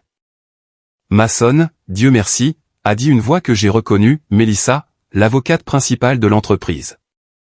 Elle avait l'air d'être à mi-chemin entre un AVC et une crise de nerfs. Nous avons un problème. J'ai bu une golée de café lentement. C'est habituel chez vous. Non, je veux dire un vrai problème. Des papiers s'agitaient de son côté, comme si elle parcourait un dossier d'exorcisme juridique. Je suis dans le bureau de la directrice financière en ce moment même et... Eh bien, dites-moi qu'elle ne l'a pas fait. Il y avait des chuchotements étouffés. Une autre voix. Jenna, tremblante, défensive, ce n'était pas censé être public. Mélissa a gémi au téléphone. Mason, tu vas vouloir t'asseoir pour ça. J'ai regardé la chaise sur laquelle j'étais déjà assis. C'est bon. Elle a soupiré. Jenna a essayé de supprimer ta clause 9b du serveur juridique partagé. Je me suis arrêté au milieu de ma gorgée. Elle a essayé ? Oui, a dit Mélissa, la voix tendue. Essayé, ce qui signifie qu'elle a échoué de manière spectaculaire. Ta clause a déclenché une sauvegarde automatique sur le cloud du conseil d'administration à la seconde où elle y a touché. L'alerte est allée directement au PDG et au comité d'audit. J'ai failli recracher mon café. Elle a fait quoi? Elle a pensé qu'elle pouvait modifier le contrat pour supprimer la clause rétroactivement. Malheureusement, ce n'est pas ainsi que fonctionnent les contrats. Donc, le conseil est au courant, ai-je demandé. Oh, ils le sont plus que jamais, a dit Mélissa sombrement. Ils sont en mode panique totale. J'ai 3 associés de la division juridique de la société mère qui appellent depuis New York pour exiger des explications. Jenna est en larmes, le PDG fait les 100 pas, et le nom d'Adrien vient d'être mentionné comme une possible source de responsabilité légale. Je me suis adossé sur ma chaise, souriant. On dirait un mardi classique.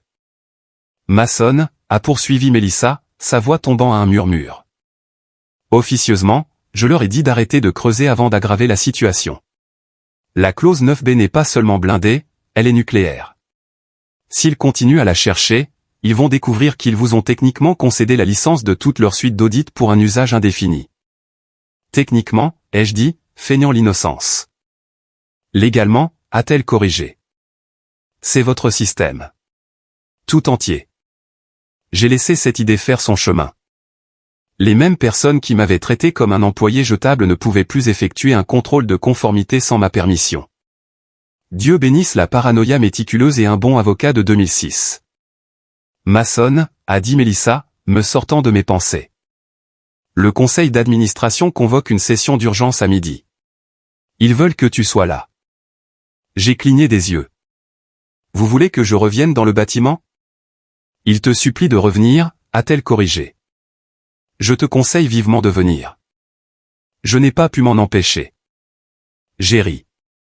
Revenir dans ce bureau ressemblait à entrer sur un plateau de tournage après un dénouement scandaleux. Toutes les têtes se sont tournées quand je suis entré, certaines curieuses, d'autres terrifiées, la plupart faisant semblant d'être occupées. La réceptionniste a failli s'étouffer avec son chewing-gum en me voyant badger. Monsieur Drake, a-t-elle bafouillé. Vous êtes là pour la session du conseil. Apparemment, ai-je dit. Où sont les confettis? Elle n'a pas compris la plaisanterie. Je suis monté par l'ascenseur au 14e étage, le niveau de la direction. Les portes se sont ouvertes sur l'odeur familière du stress, du parfum cher et du déni. Devant la salle du conseil, Mélissa attendait, serrant un épais dossier contre elle comme s'il s'agissait d'un doudou thérapeutique. Ils sont à l'intérieur, a-t-elle chuchoté. Et Mason, essaie d'y aller doucement. Pas de promesse, ai-je dit. Quand je suis entré dans la pièce, c'était digne d'un film de procès. Le PDG, Douglas, était assis en bout de table, le visage rouge et en sueur. 3 membres du conseil d'administration s'étaient joints par appel vidéo depuis New York, leur visage pixelisé mais visiblement agacé. Jenna était assise près du bout, pâle et silencieuse, ses cheveux attachés en un chignon défait. Elle refusait de croiser mon regard. Douglas s'est raclé la gorge. Monsieur Drake, merci de nous rejoindre avec un préavis aussi court. J'ai souri. Je n'étais pas en train de faire grand-chose, je gérais juste vos systèmes depuis mon canapé. L'un des membres du conseil d'administration, une femme d'un certain âge aux cheveux gris acier et à la voix qui aurait pu faire tourner le lait, a dit, nous avons examiné la documentation concernant la clause 9B. J'ai hoché la tête. Ah, oui, mon histoire préférée avant de dormir. Son froncement de sourcils s'est accentué. Il apparaît qu'en raison des termes de votre contrat de conseil, vous conservez la propriété de l'infrastructure de conformité centrale de l'entreprise. C'est exact, ai-je dit joyeusement. Depuis près de 2 décennies maintenant. Et, a dit Douglas en bougeant sur sa chaise, Jenna a tenté de. Comment formuler cela? Réviser l'accord. Tous les regards se sont tournés vers Jenna. Elle semblait vouloir disparaître dans son siège ergonomique. J'ai fait une erreur, a-t-elle dit doucement. Je pensais qu'il s'agissait de données archivées. Je ne savais pas que. La membre du conseil aux cheveux gris l'a coupé. Vous avez tenté de supprimer un document juridique contraignant au cours d'une enquête active. Ce n'est pas une erreur. Ce n'est pas un oubli. C'est une faute professionnelle.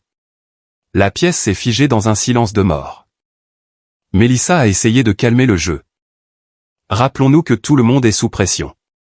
La pression ne justifie pas de falsifier des dossiers juridiques, a rétorqué la femme. Douglas s'est frotté les tempes. Mason, que faudrait-il pour arranger les choses? J'ai esquissé un léger sourire. Cela dépend de votre définition de ce qui est juste. Mason, a-t-il dit, cherchant la diplomatie. Vous êtes clairement dans votre droit, mais nous aimerions éviter des retombées publiques. Les investisseurs sont déjà nerveux. C'est compréhensible, ai-je dit. Je suis prêt à vous aider. Un soulagement est apparu sur son visage. Trop tôt. Pour un certain prix, ai-je ajouté. Douglas a soupiré. Évidemment. Quel est votre chiffre? Je me suis adossé, savourant le moment. Je ne veux pas plus d'argent. Vous m'avez déjà payé.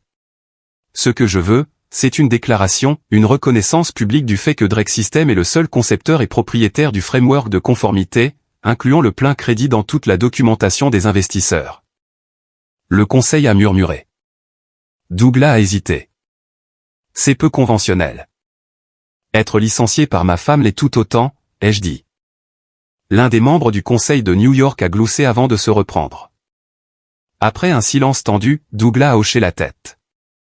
Très bien, nous publierons la déclaration. En retour, vous rétablirez l'accès au système dans les 24 heures suivant la publication. Écrit, signé, distribué, ai-je dit. Il a tendu la main. Marché conclu. Je l'ai serré. Un plaisir de faire à nouveau des affaires avec vous. Alors que je me tournais pour partir, Jenna a enfin pris la parole. Mason, attends. Je me suis arrêté à la porte. Elle s'est levée, les yeux brillants de larmes, la voix tremblante. Je ne voulais pas que tout cela se produise. J'ai eu un petit sourire sans joie. Tu voulais m'humilier devant l'entreprise. Tout le reste n'est que cause et effet. J'ai tout perdu, a-t-elle chuchoté. Non, ai-je dit, tu as juste appris à qui appartenait le reste. Puis je suis parti. Le temps que je rentre chez moi, ma boîte de réception vibrait déjà avec le projet de communiqué de presse. Prime Union Holdings reconnaît et remercie Drake Core System LLC, dirigé par Mason Drake, pour l'infrastructure propriétaire qui alimente nos plateformes de conformité et d'audit. Nous sommes fiers de poursuivre ce partenariat dans le cadre d'un accord stratégique renouvelé.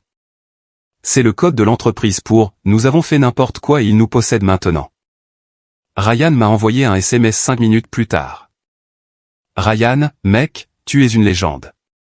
Il t'appelle le fondateur fantôme. Moi, c'est le docteur fondateur fantôme pour toi. Je me suis versé un verre et je me suis installé pour regarder le coucher du soleil. Pour la première fois depuis des mois, je me sentais calme. Pas vindicatif, pas suffisant, juste calme. Parce qu'il ne s'agissait plus de vengeance désormais, mais d'équilibre. Et la beauté de l'équilibre, c'est qu'on n'a pas besoin d'élever la voix pour l'atteindre. Il suffit d'écrire une clause intelligente et d'attendre 18 ans que le karma mûrisse. On pouvait mesurer le chaos au sein de Prime Union au son des talons de Jenna. Plus elle marchait vite, plus quelqu'un était proche de se faire licencier. Et ce lundi matin-là, ces talons auraient pu être enregistrés comme un événement sismique. Clic, clic, clic. Comme un procès en approche avec du rouge à lèvres. D'après ce que Ryan m'avait écrit par SMS, le bureau ressemblait à une apocalypse financière. Les investisseurs appelaient, les serveurs pleuraient, et la seule personne disposant d'identifiant valide moi préparait une deuxième tasse de café à piston à la maison. Quand on a le contrôle, on ne se presse pas. On laisse la panique respirer. À 9 heures, le Slack de l'entreprise s'était transformé en hystérie collective. Les départements m'identifiaient comme si j'étais le support technique de l'univers. Mason, pouvez-vous rétablir l'accès pour la comptabilité fournisseur? Les salaires sont bloqués en plein traitement. Mason Drake, répondez s'il vous plaît. Les robots de conformité sont devenus fous.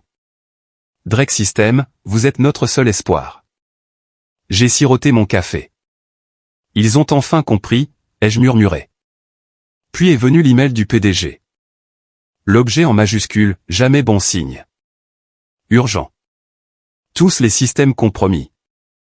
Mason, nous avons besoin d'une intervention immédiate. Les investisseurs menacent de poursuites judiciaires. Je comprends que vous soyez dans votre droit contractuel, mais cela dépasse désormais le simple désaccord. Veuillez m'appeler avant midi. Douglas. Je n'ai pas répondu. On ne répond jamais quand il panique. Cela gâche la courbe de puissance. À 9h37, Jenna a rappelé. J'ai failli ne pas décrocher. Presque. Mais la curiosité est un passe-temps dangereux. Mason, a-t-elle dit, la voix essoufflée. Nous nous effondrons. Bonjour à toi aussi. Ne fais pas ça, a-t-elle dit. Le conseil d'administration est en panique. Les systèmes ne répondent pas et Adrien. Laisse-moi deviner, ai-je dit. Il hyperventile dans une tasse de marque.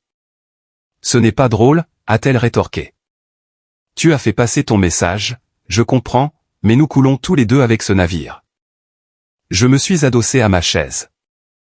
Jenna, la différence entre toi et moi, c'est que j'ai apporté mon propre canot de sauvetage. Son ton s'est adouci, le désespoir s'immisçant dans les fissures. S'il te plaît, est-ce qu'on peut juste se parler en privé? Bien sûr, ai-je dit. Envoie une invitation d'agenda via ton système. Je pouvais pratiquement l'entendre grincer des dents à travers le téléphone. Puis, clic. En soirée, l'entreprise était en tendance interne sous le nom de « Titanic de la tech ». Quelqu'un dans le service marketing a divulgué un mème montrant Adrien en capitaine serrant sa tasse de café pendant que le navire coulait. Pour la première fois de ma carrière, la souffrance des cadres était divertissante. Puis, pile au bon moment, Ryan a appelé. « Mec, tu ne vas pas y croire », a-t-il dit entre deux rires. Jenna vient de convoquer une réunion d'urgence avec les investisseurs. Évidemment, ai-je dit. Elle est accro aux apparences.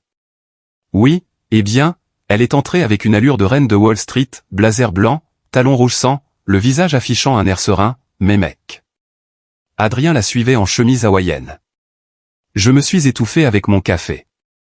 Oh, quoi? Apparemment, il pensait que c'était le lundi décontracté. D'où Jésus, ai-je dit.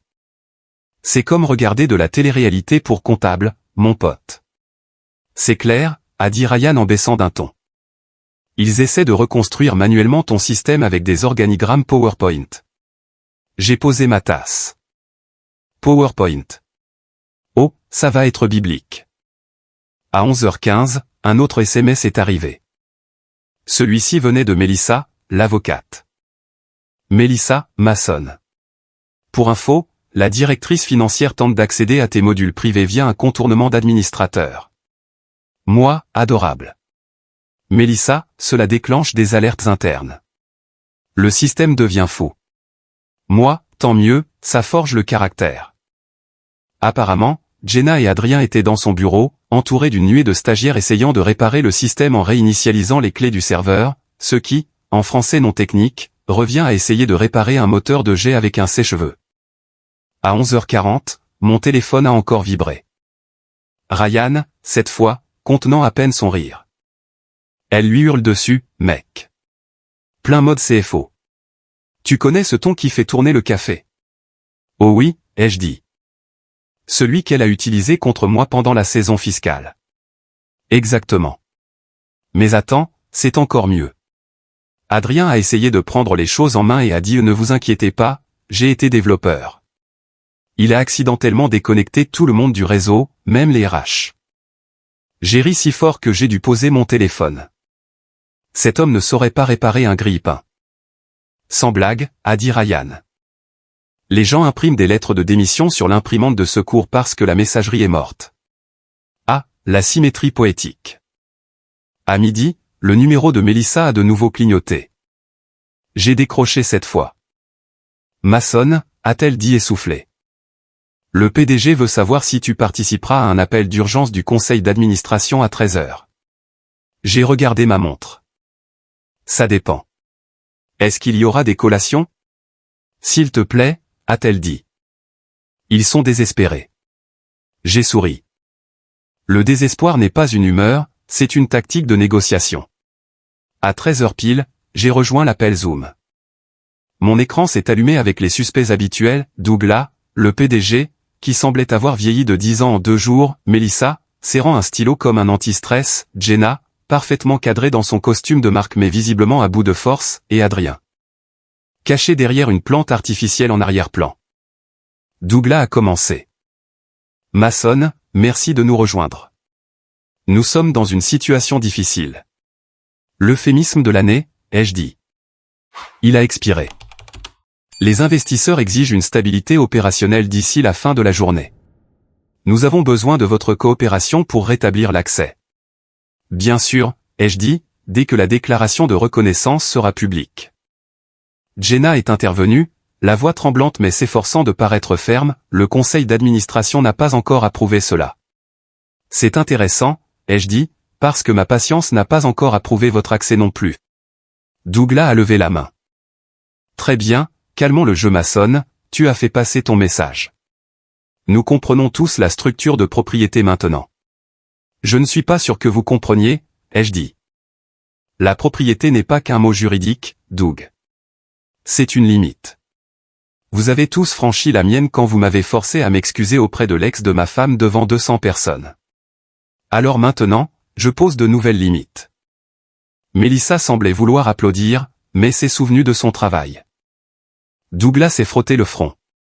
Qu'est-ce que tu veux, Mason? Je me suis rapproché de la caméra. Une correction. Et pas une discrète. Je veux la même énergie que celle que vous avez utilisée pour m'humilier, communiqué de presse, mémos internes, la totale. Vous me désignez comme le concepteur de l'infrastructure de Prime Union. Vous signez le contrat d'acompte et Jenna publie une déclaration reconnaissant la clause. Sinon, la lumière reste éteinte. Le silence qui a suivi était délicieux. Adrien a essayé de parler. Écoute, Mason, je pense. Ne pense pas, ai-je dit. C'est parce que tu as pensé qu'on en est là.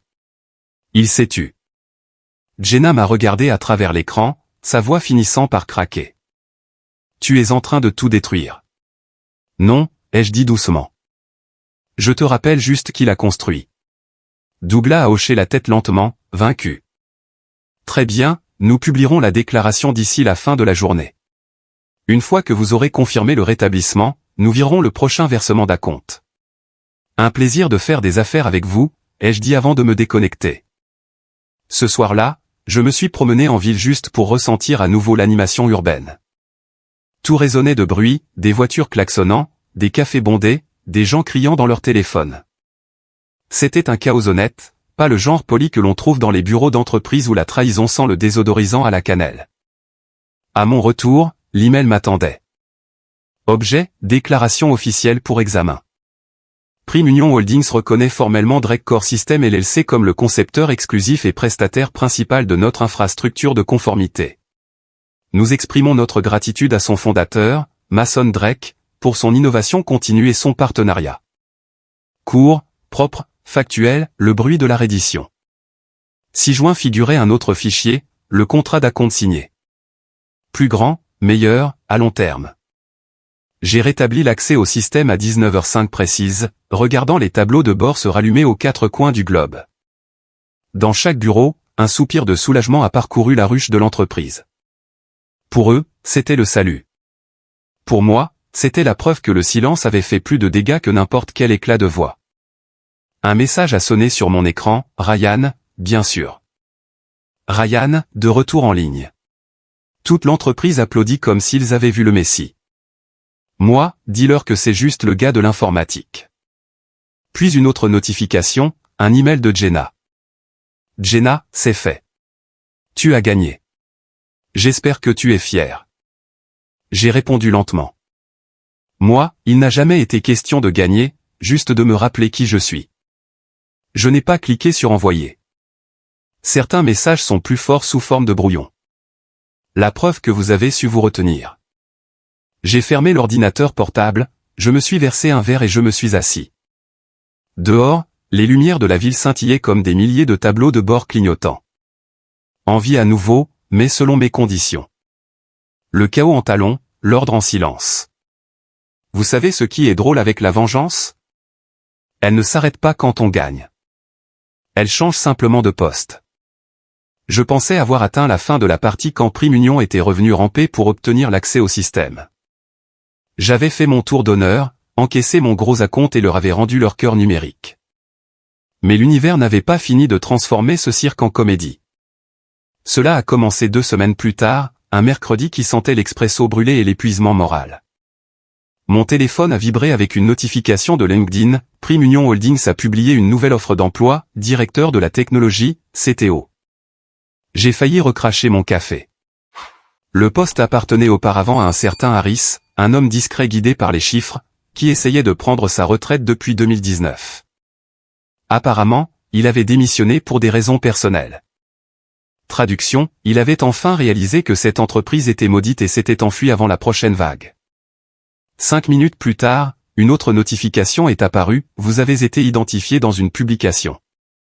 J'ai tapé dessus, m'attendant à un autre message de relations publiques. Non. C'était Douglas, le PDG lui-même, avec la légende, fier d'annoncer la poursuite de notre partenariat avec Drake Systems et son fondateur, Mason Drake, alors que nous nous développons vers de nouvelles opportunités de leadership en matière d'innovation. Opportunités de leadership. J'ai répété ces mots à voix haute.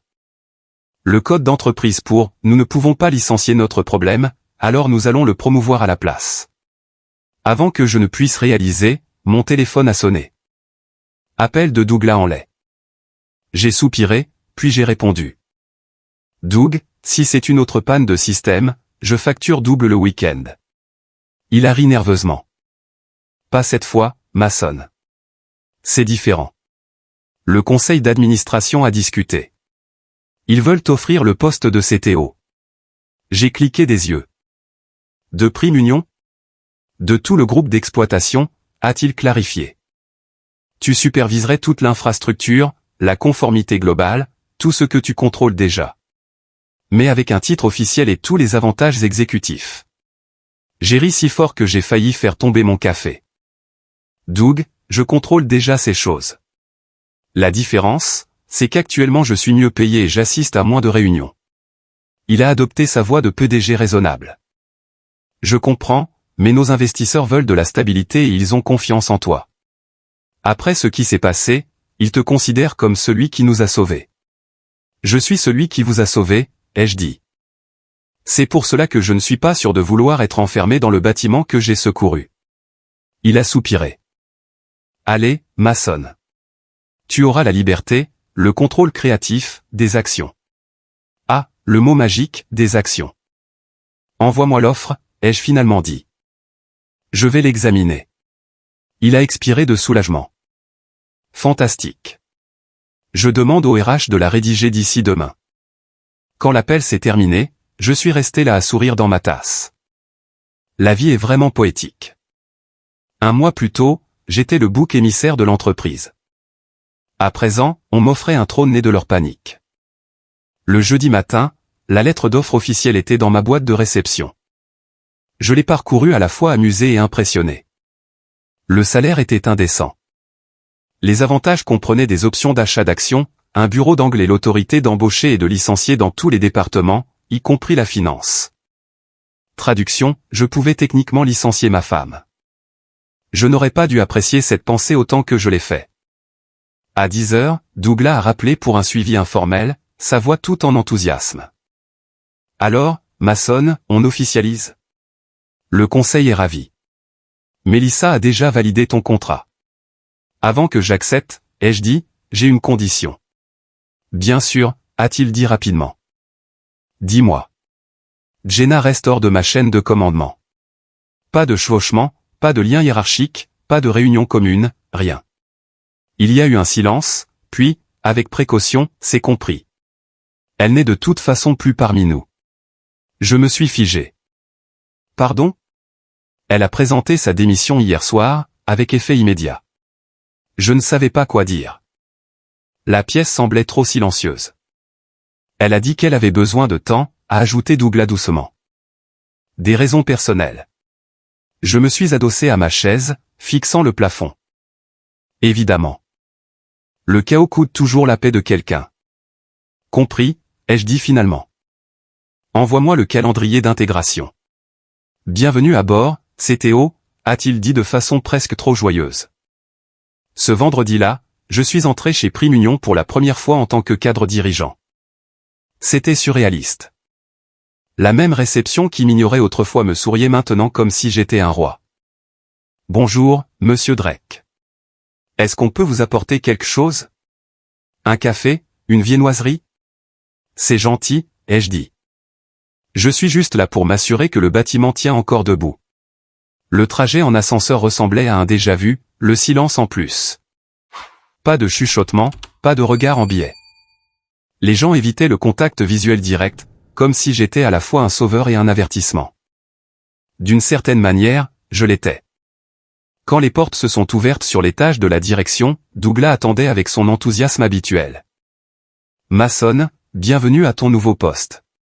Il m'a tendu un badge d'accès doté d'une bande argentée élégante, le genre qui respire l'autorité avec une déniabilité plausible.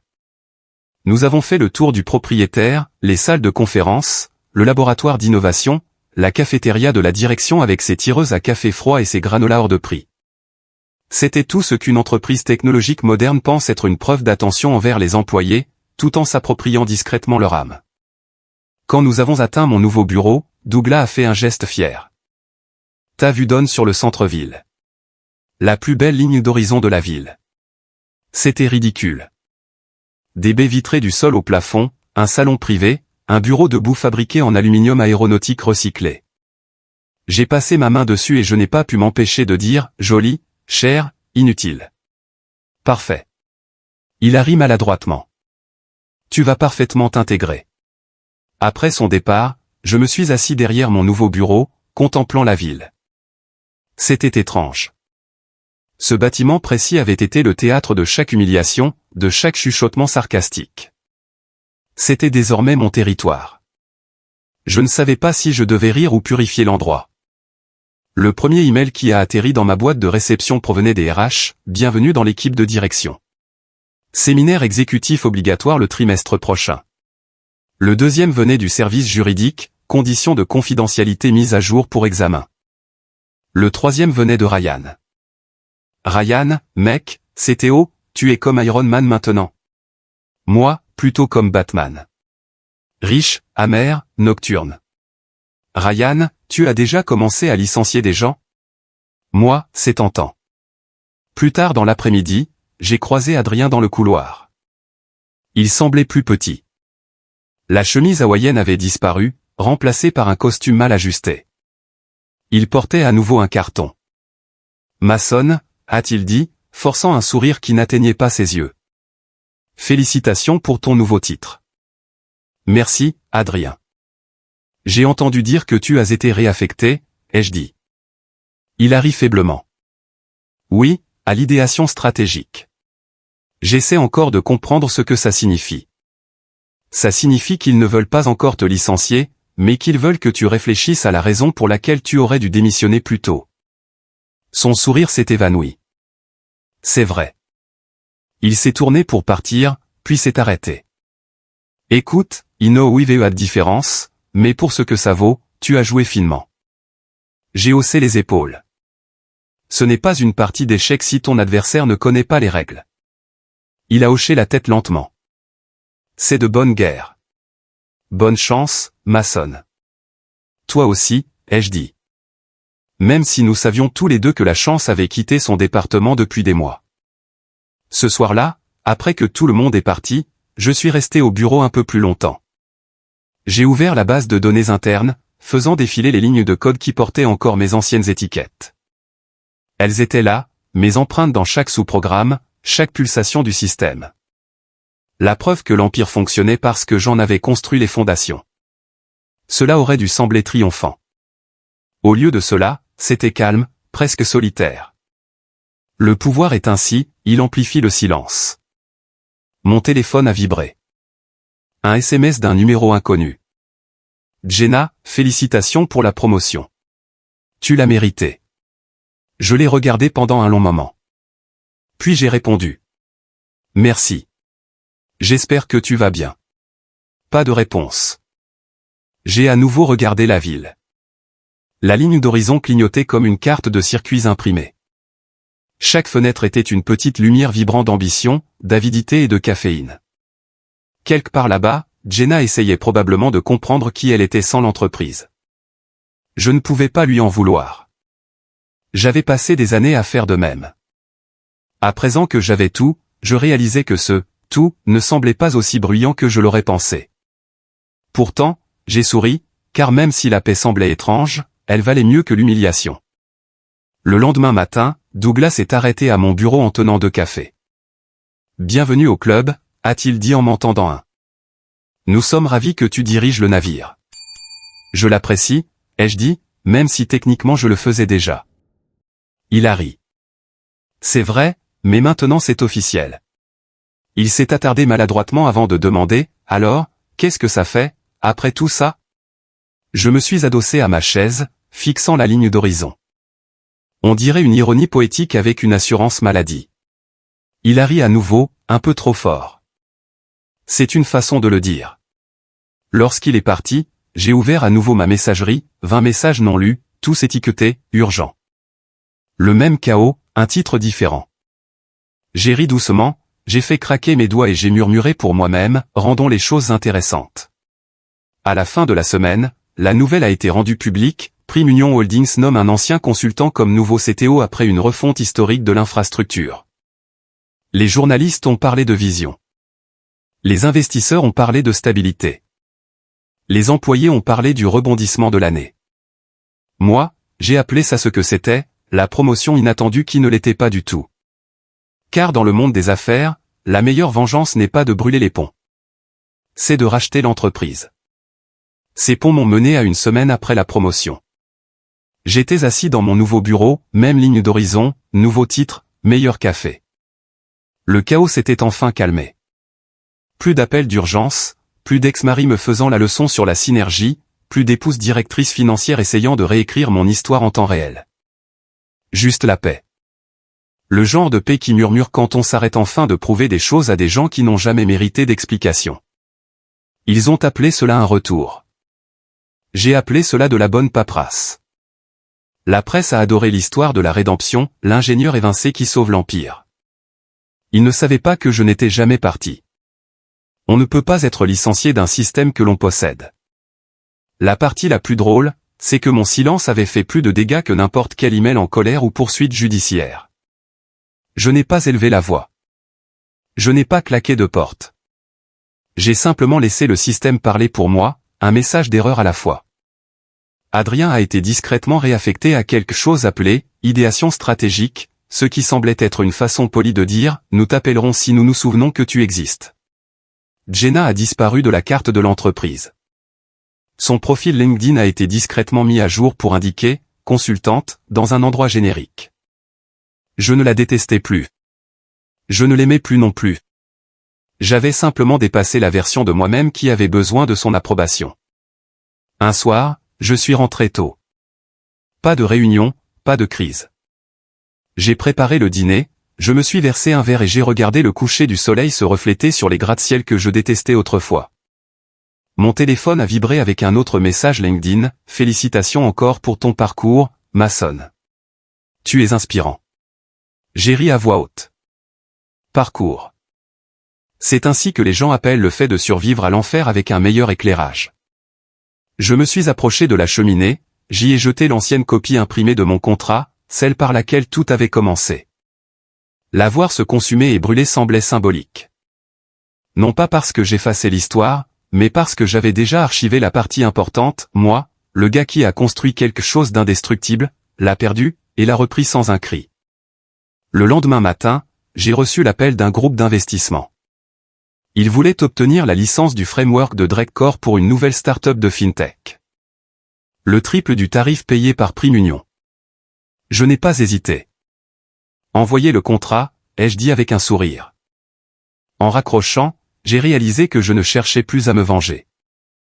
Je cherchais le calme, car la vengeance s'éteint vite. Bien sûr le silence dure. Avant de quitter le bureau ce jour-là, j'ai laissé un pense-bête sur mon bureau pour celui qui en héritera un jour. Il disait, ne sous-estimez jamais le gars qui sourit et dit, d'accord. J'ai éteint les lumières, fermé la porte et je suis parti. Ni amer, ni brisé, juste serein. Et dans ce silence, j'ai enfin ri. Non pas d'un rire fort et triomphant, mais de ce rire calme et intime qui dit, tu as réussi. Parce qu'au bout du compte, je n'ai pas détruit l'entreprise. Je leur ai juste rappelé qu'il avait construite.